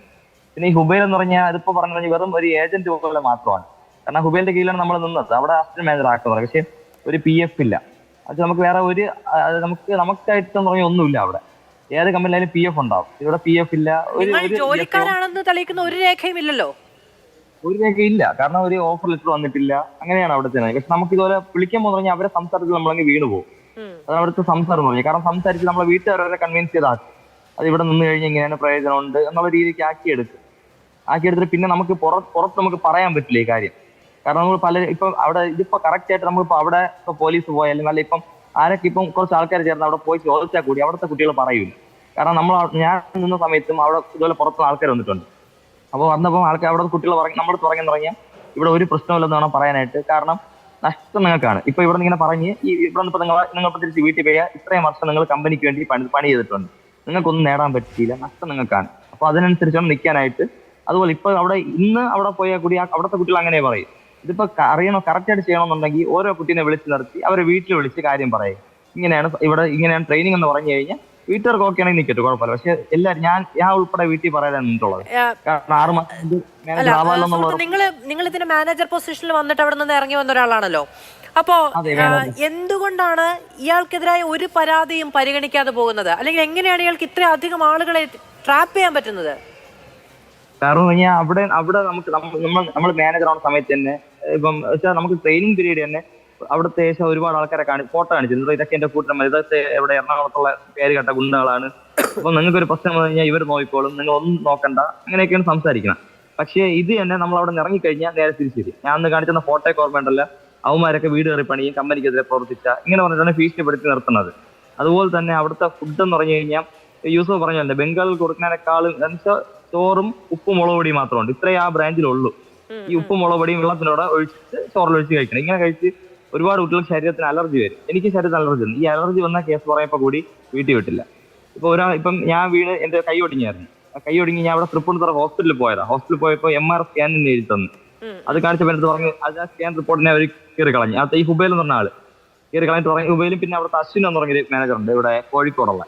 ഈ പുള്ളിയും പറഞ്ഞെന്ന് പറഞ്ഞു കഴിഞ്ഞാൽ ഇവിടെ എന്തോന്ന് ഒരു പെയിൻ കില്ലർ വാങ്ങിച്ച് കഴിച്ചിട്ട് പോയാൽ ഇത് വലിയ കാര്യം എന്നുള്ളതായിരുന്നു. പക്ഷേ എന്നിട്ട് ഞാൻ അവിടെ നിന്ന് തിരിച്ച് നാട്ടിൽ വന്നിട്ടാണ് പോയത്. എന്നിട്ട് നാട്ടിൽ വന്നപ്പോൾ കൂടി എന്നെ വിളിച്ചിറങ്ങി ഇവിടെ ഓഫീസിൽ വന്നിരുന്നാൽ മതി, നിനക്ക് നീ ബാഗ് ഒന്നും എടുക്കാൻ വർക്ക് ചെയ്യണമെന്ന് പറഞ്ഞിട്ടാണ് വിളിച്ചത്. അവിടെ പോയിട്ട് 2 ദിവസം 3 ദിവസം പറഞ്ഞെന്ന് പറഞ്ഞു കഴിഞ്ഞാൽ നിനക്ക് കുഴപ്പമില്ല, ഒറ്റയ്ക്കല്ലേ കുഴപ്പമില്ല, ഒറ്റയ്ക്ക് ബാഗ് തൂക്കി പോകാമെന്ന് പറഞ്ഞ് വീണ്ടും ഫീൽഡിൽ ഇറങ്ങി. എന്ത് അസുഖം വന്നാലും ആശുപത്രിയോ ചികിത്സയോ ഇല്ല അല്ലേ? അവിടെ ഓഫീസിൽ തന്നെ പാരസെറ്റമോൾ ഗുളിക ഉണ്ടാവും, അതെടുത്ത് കഴിക്കുക. എന്ത് അസുഖം വന്നാലും ഈ ഗുളിക കഴിക്കുക, പോവുക, അത്രേ ഉള്ളൂ. കാരണം പറയാന്ന് പറഞ്ഞാൽ ഒരാൾ കടന്നു കഴിഞ്ഞാൽ ബാക്കി നാളെ അടുത്ത കാലി തന്നെ പറയുമ്പോൾ അവനെയും കടത്തണമല്ലോ. അങ്ങനെ കാരണം നമ്മളൊരു മാതൃകയാവണമെന്ന രീതിക്കാണ് ഇറക്കിയത്. അതുപോലെ തന്നെ അവിടുത്തെ പണിഷ്മെന്റ് എന്ന് പറഞ്ഞു കഴിഞ്ഞാൽ ഇപ്പൊ യൂസഫ് കുറച്ച് ദിവസം ഇറങ്ങുന്നു, ഇത്രയും വർഷം നിലച്ച് പണിഷ്മെന്റ് പറഞ്ഞാൽ നമുക്ക് ടോയ്ലറ്റിന്റെ ക്ലോസറ്റ് നക്കിപ്പിക്കുക. അതുപോലെ തന്നെ അവിടുത്തെ ഫുഡിന്റെ വേസ്റ്റ്, അതായത് നമ്മൾ എല്ലാവരും കഴിച്ചിട്ട് ബാക്കിന്റെ വേസ്റ്റിനെ പിറ്റേന്ന് അതായത് തലേദിവസം കഴിച്ചിട്ട് വെച്ച വേസ്റ്റാണ്, പിറ്റേന്ന് രാവിലെ ആകുമ്പോൾ മീറ്റിംഗിന്റെ ഇത് നമുക്ക് മീറ്റിംഗ് ആയിട്ട് നടത്തുന്നതിന്റെ ഇടയിൽ കൊണ്ടുവന്ന് പണിഷ്മെന്റ് എന്ന് പറഞ്ഞിട്ട് ആ ചോറിനെ നമ്മളെ കൊണ്ട് തറയിൽ വെച്ചിട്ട് അത് കടിച്ചെടുക്കാൻ പറയും. ബിസ്ക്കറ്റ് വെള്ളത്തിൽ മുക്കിയിട്ട് തറയിട്ട് എന്നിട്ട് നക്കി തിന്നാൻ പറയും. അതുപോലെ തന്നെ ഈ അടി എന്ന് പറഞ്ഞു കഴിഞ്ഞാൽ യൂസഫ് പറയില്ല തോർത്ത് മുക്കിയത്. ഇത് മാത്രമല്ല അവിടെ എന്ന് പറഞ്ഞാൽ ബെൽറ്റ് എടുത്ത് അടിക്കുന്നുണ്ട്. അതുപോലെ തന്നെ ഒരു എന്തെങ്കിലും ഇപ്പം മാനേജറെ കഴിഞ്ഞ് കഴിഞ്ഞാൽ നമ്മൾ സേഫ് ആവുമെന്ന് വിചാരിക്കും. പക്ഷേ മാനേജറായി കഴിഞ്ഞാലാണ് കൂടുതൽ നമുക്ക് പണിഷ്മെന്റ് എന്ന് പറഞ്ഞു കഴിഞ്ഞാൽ കുട്ടികൾ കാണൂല, അവിടുത്തെ ബാക്കി പുതിയതായിട്ടുള്ള ആരും കാണൂല. ബാക്കി അല്ലാതെ അതിന് പുറമെയാണ്. അതുപോലെ തന്നെ ദുബൈയിൽ നിന്ന പുള്ളി എന്ന് പറഞ്ഞു കഴിഞ്ഞാൽ ലേഡീസ് ബ്രാഞ്ചിൽ പോകും, പകല് പോകൂല. പുള്ളി എന്ന് പറഞ്ഞാൽ രാത്രി ഒരു 7 മണി കഴിഞ്ഞിട്ടേ പോകും. അതെന്തിനാണ് ഇത് പറഞ്ഞാൽ നമുക്ക് അറിഞ്ഞുകൂടാ. കാരണം ഇതിപ്പോ അന്ന് ഒരു പരാതി കൊടുത്തായിരുന്നു, അപ്പോഴും രാത്രി അവരെ എന്തോ അഭിനന്ദിക്കാൻ വേണ്ടി പോയെന്നാണ് പറയുന്നത്. ഈ ലേഡീസ് മാത്രമുള്ള സ്ഥലത്ത് രാത്രി ഒരാൾ പോണത് അത് തെറ്റായിട്ടുള്ള കാര്യമാണ്, നമുക്കത് എല്ലാവർക്കും അറിയാന്നുള്ളത്. പക്ഷേ ഈ പുള്ളി രാത്രിയെ പോകും അഭിനന്ദിക്കാന്ന് പറഞ്ഞിട്ടാണ് അന്നൊരു കുട്ടിനെ വിളിച്ചതുപോലെ പീഡന ശ്രമം എന്ന് പറഞ്ഞാൽ കേസ് കൊടുത്തത്. അതിന് പിന്നാലെ നമ്മളൊരു കേസ് കൊടുത്തായിരുന്നു. അതിന് വലിയ വിധിയൊന്നും ആയില്ല. കാരണം അതിനെ ഞാൻ വിളിച്ചായിരുന്നു, ഞാൻ വരുമ്പോൾ ചോദിച്ചു, ഒരു തൊട്ടടുത്ത ദിവസം തന്നെ വിളിച്ചായിരുന്നു, പറഞ്ഞാലൊക്കെ കംപ്ലൈന്റ് തന്നായിരുന്നു. ഉടനെ പുള്ളിനെ ചോദിച്ചാൽ എന്റെ വീട് എവിടെയാണ്, ഞാൻ അവിടെ തിരുവനന്തപുരത്താണ്. അപ്പോഴവർക്ക് ഉറപ്പായി എന്തായാലും തിരുവനന്തപുരത്ത് നിന്ന് ഓഫീസിൽ അവിടെ സ്റ്റേഷനിൽ വന്ന് അന്വേഷിക്കില്ലെന്ന്. അപ്പോൾ ഉടനെ എൻ്റെ അടുത്ത് പറഞ്ഞു എന്തെങ്കിലും ഉണ്ടെങ്കിൽ നീ ഓഫീസ് ഇവിടെ സ്റ്റേഷനിൽ വന്ന് അന്വേഷിച്ചിട്ട് പോകുന്നു പറഞ്ഞു. അങ്ങനെയാണ് അവിടെ പോലീസിന്റെ ഭാഗത്തൊന്നും ഉണ്ടായ കാര്യം ഒന്നും പറഞ്ഞു. ശരി, ഇത് കേരളം കേട്ടുകൊണ്ടേയിരിക്കുന്ന കാര്യമാണ്. ഇനി ഒരു 1 മണിക്കൂർ കൂടി സംസാരിച്ചാലും നിങ്ങൾക്ക് ഇതുപോലെ ഒരുപാട് കഥകൾ പറയാനുണ്ടായിരിക്കും. ഒരുപാടുണ്ട് പറയാനായിട്ട്. കാരണം പറഞ്ഞാൽ അവിടുത്തെ ഞാൻ ഈ 2 മുകളിൽ നിന്നിട്ടുണ്ട്. എപ്പോഴും വെച്ചാൽ ഒരു മനുഷ്യന് അനുഭവിക്കാൻ പറ്റുന്നതിന്റെ പരമാവധി അനുഭവിക്കും. അവിടെ ചോര നീരാക്കി ഇത്രയും പണിയെടുത്താൽ കൂടി ഒരു എക്സ്പീരിയൻസ് സർട്ടിഫിക്കറ്റ് ഇല്ല, സാലറി ഇല്ല, നമുക്ക് പറയാനായിട്ട് ഒരു ജോലിയില്ല, ഒരു പൊസിഷൻ ഇല്ല. പക്ഷെ ഇപ്പോഴും നിൽക്കുന്നുണ്ടോ അവിടെ കുട്ടികൾ. അതാണ് അതിൽ നമുക്ക് അനുസരിച്ച് ഇപ്പം ചെയ്യേണ്ടതെന്ന് പറഞ്ഞാൽ എല്ലാവരും ഇപ്പൊ ഈ വീഡിയോ ഇപ്പൊ ഈ ന്യൂസ് കാണുന്ന എല്ലാവരും ചെയ്യേണ്ടതെന്ന് പറഞ്ഞാൽ അവരവരെ മക്കൾ എവിടെയാണ് ജോലിക്ക് പോയിരിക്കണം അന്വേഷിക്കുക. എന്ത് ജോലിയാണ് പോയി അന്വേഷിക്കുക. നമ്മളിപ്പോൾ ഫോണിൽ വിളിച്ചിട്ടല്ലേ, പോയി അന്വേഷിച്ചാൽ മാത്രമേ മനസ്സിലാവൂ. വാടക വീട്ടുകളിലേക്ക് കൂടുതൽ താമസിക്കാൻ തുടങ്ങി. ഇവിടെയൊക്കെ ഈ കമ്പനിയിലോട്ട് ഇവിടുന്ന് ലോഡ് കൊണ്ടുവരണമെന്ന് പറഞ്ഞാൽ രാത്രി ഒരു 10-11 മണി കഴിഞ്ഞിട്ടായിരിക്കും ലോഡ് കൊണ്ടുപോകണം. അത് ചുറ്റുപാടുള്ള ബാക്കി ആൾക്കാരൊക്കെ ഉറങ്ങിയതിന് ശേഷം ലോഡ് വെച്ചു. അപ്പം ബാക്കിയുള്ളവർക്കൊന്നും അറിയാൻ പറ്റില്ല. പിന്നെ നമ്മൾ മീനു, ഒപ്പം സോയ എന്നോട് ക്ഷമിക്കണം, കുറെ അധികം ആളുകൾ വിളിക്കുന്നു. അതിലൊരു പെൺകുട്ടി നമ്മളോടൊപ്പം സംസാരിക്കണമെന്ന് പറഞ്ഞു. നമ്മുടെ സമയം അധികം എടുത്ത് നമ്മൾ ആ കുട്ടിയിലേക്ക് കൂടി ഒന്ന് പോകാൻ ശ്രമിക്കുകയാണ്. കുട്ടി എന്താണ് പറയാനുള്ളത്? അവിടെ ജോലി ചെയ്തിരുന്ന കാലം ഏതാണ്? എന്താണ് അവിടെ നിന്ന് നേരിടേണ്ടി വന്നത്? ഞാൻ അവിടെ വർക്ക് ചെയ്തിരുന്നത് 2022 ഒരു ഒക്ടോബറിലായിരുന്നു. 1 മാസം അവിടെ കഷ്ടിച്ച് വർക്ക് ചെയ്തിട്ടുള്ളൂ. കാരണം നമ്മൾ തുടക്കത്തിൽ നമ്മൾ ചെല്ലുന്ന സമയത്ത് നമ്മൾ ഭയങ്കര സ്നേഹവും കാര്യങ്ങളും, ഇപ്പം നമ്മൾ ഫുഡ് കഴിച്ച പാത്രം കഴുകി വെക്കുക, വേണമെന്നുണ്ടെങ്കിൽ നമ്മുടെ ഡ്രസ്സ് വരെ അവർ കഴുകിത്തരാൻ തയ്യാറാണ്. ആ രീതിയിലൊക്കെ ആയിരിക്കും നമ്മൾ ഫസ്റ്റ് നമ്മളെ അവർ ഇതാക്കുക. പിന്നെ പെയ്യെ നമ്മളെ കാണിക്കത്തുള്ളൂ. ഈ ഫസ്റ്റ് നടക്കുന്ന ഈ ഒരു രാവിലെ ആയിരിക്കും ഇതൊക്കെ നടക്കുന്നത്. ഇങ്ങനത്തെ കാര്യങ്ങളൊക്കെ നടക്കുന്ന സമയത്ത് നമ്മൾ ആദ്യം ചെന്നവരെ ഇവർ ഒരു വീടായിരുന്നത്, 2 നിലയുള്ളൊരു വീടായിരുന്നു. അപ്പോൾ താഴെ ഓഫീസ് പോലെ മുകളിൽ നമ്മൾ താമസിക്കുന്ന സ്ഥലവുമായിരുന്നു. നമ്മളെ ഈ ഓഫീസിലോട്ട് വിളിച്ചിരുത്തും. എന്നിട്ട് ഈ ഇങ്ങനത്തെ കാര്യങ്ങളൊക്കെ അവിടെ ആ ഒരു സൈഡ് നടക്കുന്ന സമയത്ത് നമ്മളോട് നമ്മുടെ വീട്ടിലെ കാര്യങ്ങൾ, വീട്ടിലെങ്ങനെയാണ് അച്ഛൻ അമ്മ അങ്ങനത്തെ കാര്യങ്ങളൊക്കെ ചോദിക്കും. ഇതൊക്കെ അവർ മനസ്സിലാക്കി വെച്ചിട്ട് നമ്മൾ പിന്നീട് അവിടെ നിന്ന് എപ്പോഴെങ്കിലും നമുക്ക് മനസ്സുമാറി തിരിയണമെന്നുണ്ടെങ്കിൽ നമ്മുടെ വിഷമങ്ങൾ എന്തെങ്കിലും നമ്മളോട് ഷെയർ ചെയ്ത് അത് തന്നെ പറഞ്ഞു തരും, നമ്മളെ മെന്റലി ടോർച്ചർ ചെയ്യും. അങ്ങനത്തെ രീതിയായിരുന്നു അവിടെ. ഈ പണിഷ്മെന്റിന്റെ കാര്യം ഇവിടെ നിന്ന് യൂസഫൊക്കെ പറയായിരുന്നു, നിങ്ങളെ ഉപദ്രവിക്കായിരുന്നോ, തല്ലുമായിരുന്നോ? അങ്ങനെ ഫിസിക്കലി ഒന്നും ഉപദ്രവിച്ചിട്ടില്ല, പക്ഷെങ്കിൽ മെന്റൽ ടോർച്ചർ നല്ലതുപോലെ ഉണ്ടായിട്ടുണ്ട്. അതായത് നമ്മുടെ വീട്ടിലെ കാര്യങ്ങൾ ഞാനായിരുന്നാലും ശരി തന്നെ അവർ നമ്മൾ അത്രയും സ്നേഹമാണ്, നമ്മുടെ വീട്ടിലെ ഓരോ വിഷമങ്ങളായിരുന്നു, ബുദ്ധിമുട്ടുകൾ നമ്മൾ പറയുന്ന സമയത്ത് അത് വെച്ചിട്ട് നമ്മൾ ഭയങ്കരമായിട്ട് ഇങ്ങനെ അതുപോലെ രക്ഷപ്പെട്ടു പോകാൻ കഴിഞ്ഞു അല്ലേ? എനിക്ക് സാലറി തന്നിട്ടില്ലായിരുന്നു. ഞാൻ സാലറിയുടെ കാര്യം ചോദിച്ചപ്പം ഇതുപോലെ പീരീഡ്സിന്റെ സമയത്ത് ഞാൻ ഫിസിക്കലി എനിക്ക് തീരെ വയ്യായിരുന്നു. അപ്പം അന്ന് ഞാൻ വർക്ക് ചെയ്തപ്പോൾ എനിക്ക് ജസ്റ്റ് 250 രൂപയാണ് എനിക്ക് അന്ന് കിട്ടിയത്. അന്ന് വൈകിട്ട് ഹുബൈയിൽ അവിടെ വന്ന് ഭയങ്കര കളിയാക്കലും കാര്യങ്ങളൊക്കെ ആയപ്പോൾ ഞാൻ പറഞ്ഞു എനിക്ക് പോകണമെന്ന് പറഞ്ഞപ്പം പിറ്റേന്ന് പുള്ളി വീണ്ടും തിരിച്ചു വന്നിട്ട് എന്നെ മാനസികമായിട്ട് സംസാരിച്ച് അങ്ങനെയൊന്നും അല്ല, ഇങ്ങനെയാണ് കാര്യങ്ങൾ, അത് ഇങ്ങനെയൊക്കെയാണ് ഇവിടുത്തെ രീതികൾ, നീ വീണ്ടും വർക്ക് ചെയ്യാൻ വേണ്ടിയിട്ടാണ് എന്നൊക്കെ പറയും. പക്ഷെ പിറ്റേന്ന് നമ്മളെന്ത് ആ ഒരു മൈൻഡ് സെറ്റ് നമ്മൾ വീണ്ടും വർക്ക് ചെയ്യുന്നു. പിന്നെ കുറച്ച് നാൾ കഴിഞ്ഞപ്പോഴത്തേക്കും ഇതുപോലെ തീരെ എനിക്ക് വയ്യാതെ വന്ന ഒരു സമയത്ത് എനിക്ക് ചെയ്യാൻ പറ്റാതെ വന്നപ്പോഴാണ് അപ്പോഴേക്കും ഒരു മാസം ആവാറായി. അന്നേരമാണ് എന്നോട് ഇതുപോലെ പണിഷ്മെന്റ് ചെയ്യാൻ പറയുന്നത്. എന്നെക്കാളും അന്ന് ഏറ്റവും കൂടുതൽ ചെയ്തിരുന്നത് വേറൊരു പെൺകുട്ടിയാണ്, അമൃത എന്ന് പറഞ്ഞ്. ആ കുട്ടിയുടെ കാല് കഴുകി ഒരു പാത്രത്തിൽ വെള്ളം പിടിച്ചിട്ട് അതിനകത്ത് കുറെ കോയിൻസ് ഇട്ടിട്ട് എന്നോട് വാ വെച്ചെടുക്കാൻ പറഞ്ഞു. ഞാൻ പറഞ്ഞു എനിക്ക് പറ്റില്ല എന്ന് ഞാൻ പറഞ്ഞു. അപ്പൊ അത് പറഞ്ഞപ്പം അവര് പറഞ്ഞു പറ്റില്ല, ഇവിടുത്തെ രീതിയാണ് ചെയ്തേ പറ്റുള്ളൂ. ഞാൻ പറഞ്ഞു എനിക്കൊന്നും ചെയ്യാൻ പറ്റത്തില്ല എന്ന് തന്നെ ഞാൻ പറഞ്ഞപ്പം ഈ ആര്യ എന്ന് പറഞ്ഞ പുള്ളിക്കാരിയാണ് അവിടുത്തെ സീനിയർ മാനേജർ. അവരെന്നെ മുറിയിലോട്ട് വിളിപ്പിച്ചു, കുറെ കാര്യങ്ങളൊക്കെ സംസാരിച്ചു. ഞാൻ പറഞ്ഞു എനിക്ക് പറ്റത്തില്ല, എനിക്ക് വീട്ടിൽ പോകണം. അങ്ങനെയാണ് എനിക്ക് വീട്ടിൽ പോകണം, എനിക്ക് ഇതൊന്നും ചെയ്തുകൊണ്ട് ഇവിടെ നിൽക്കാൻ പറ്റത്തില്ല എന്ന് പറഞ്ഞു. അങ്ങനെ ഹുബൈയിൽ വിളിച്ചപ്പോൾ ഞാൻ പറഞ്ഞു എനിക്ക് പറ്റില്ല. അന്നേരം ഹുബൈയിൽ വീട്ടിൽ വയനാട് ഇവിടെ ഇതൊക്കെ അനുസരിക്കേണ്ടി വരുന്ന ആളുകൾ അവിടെ ഉണ്ടായിരുന്നു അല്ലേ? ഉണ്ട്, ചെയ്യുന്നത്. അത് അവർക്കൊന്നും നമ്മൾ ഇവരിങ്ങനെ ചെയ്യുന്നതിനെ പറ്റി നമ്മളിങ്ങനെ അതിനെപ്പറ്റി എന്തെങ്കിലും നമ്മളോട് പ്രതികരിച്ചാൽ പോലും അവർക്ക് ആർക്കും അത് ഇഷ്ടപ്പെടില്ല. അങ്ങനെയുള്ളൊരു മൈൻഡ് സെറ്റിലുള്ള പെൺകുട്ടികളാണ് അവിടെ പലരും. ഇതിൽ പല പെൺകുട്ടികളും ഇവിടെ വർക്ക് ചെയ്യുന്നത് ഇതാണെന്ന് അവരുടെ വീട്ടുകാർക്ക് അറിഞ്ഞുകൂടാ. അവരുടെ വീട്ടുകാർക്ക് ആർക്കും ഇവിടെ ചെയ്യുന്ന വർക്ക് ഇതാണ് എന്നുള്ളത് അറിയത്തില്ല. അവരൊക്കെ വിചാരിച്ചിരിക്കുന്നത് ഓഫീസ് വർക്കാണ്, അങ്ങനെയാണ് എന്നൊക്കെ വിചാരിച്ചിട്ടാണ് പല പെൺകുട്ടികളും ഇവിടെ വന്നേക്കുന്നത്. പക്ഷേങ്കിൽ ഇവരിവിടെ ഇതിനേക്കാളും അത്രയും മോശമായിട്ടുള്ള രീതിയിലാണ് ഇവരോട് പലതും പെരുമാറുന്നത്. ശരി ശരി, വളരെയധികം നന്ദി ഞങ്ങളോട് സംസാരിച്ചതിന്. 10-12 വർഷമായി ഞാൻ മാധ്യമപ്രവർത്തനം നടത്തുന്നു. ഇത്രയും കാലത്തിനിടയ്ക്ക് കണ്ണിന്റെ മുന്നിൽ ഇങ്ങനൊരു അനീതി ഇങ്ങനെ തുറന്നു കാണിക്കപ്പെടുന്നത് ആദ്യമായിട്ടാണ്. നമ്മുടെ നാട്ടിൽ നമ്മുടെ കുഞ്ഞുങ്ങൾ, നമ്മുടെ സഹോദരങ്ങളുടെ പ്രായമുള്ള ചെറിയ കുട്ടികൾ ഇത്രയും വലിയ തൊഴിൽ ചൂഷണത്തിന് ഇരയാകുന്നു, മാനസികവും ശാരീരികവുമായ പീഡനത്തിന് ഇരയാകുന്നു. നമ്മളിതൊന്നും അറിയാതെ എല്ലാം വളരെ കേമമാണ് എന്ന രീതിയിൽ അഭിമാനിച്ച് മുന്നോട്ട് പോകുന്നു. ഇതിപ്പോൾ നമ്മുടെ മുന്നിൽ തുറന്നു കാണിക്കപ്പെട്ട ഒരു വലിയ ചൂഷണത്തിന്റെ ചിത്രമാണ്. ഇതിൽ കൃത്യമായ നടപടി ഉണ്ടാകണം എന്നുള്ളതാണ് ഏറ്റവും പ്രധാനപ്പെട്ട ആവശ്യം. അങ്ങനെ ആളുകളെ പീഡിപ്പിച്ചും ആളുകളെ നരകിപ്പിച്ചും അധിക്ഷേപിച്ചും അപമാനിച്ചും ഉപദ്രവിച്ചും പീഡിപ്പിച്ചുമൊക്കെ ഏത് കൊട്ടാരമാണ് കെട്ടിവെച്ചിട്ടുള്ളതെങ്കിലും അതിന്റെ അടിവേര് വരെ ഇല്ലാതെ പോകേണ്ടത് ഈ സമൂഹത്തിന്റെ മനുഷ്യനാണ് എന്നതിന്റെ തെളിവിന്റെ ഒക്കെ ഒരു ആവശ്യമാണ്. വളരെയധികം നന്ദി. അത് ഒരുപാട് റിസ്ക് എടുത്താണ് നിങ്ങൾ ഇവിടെ വരികയും സംസാരിക്കുകയും ഒക്കെ ചെയ്തത്. അത് ഇപ്പോഴും ഈ നരകം അനുഭവിക്കുന്ന കുറേ മനുഷ്യർക്കുള്ള വിടുതലാവട്ടെ എന്ന് ഞാൻ വിചാരിക്കുന്നു. വളരെയധികം നന്ദി പാനലിസ്റ്റുകൾക്കും പ്രേക്ഷകർക്കും. ഇതിനൊരു അവസാനം ഉണ്ടാകുമെന്നുള്ളതാണ് ഏറ്റവും വലിയ പ്രതീക്ഷയും പ്രാർത്ഥനയും.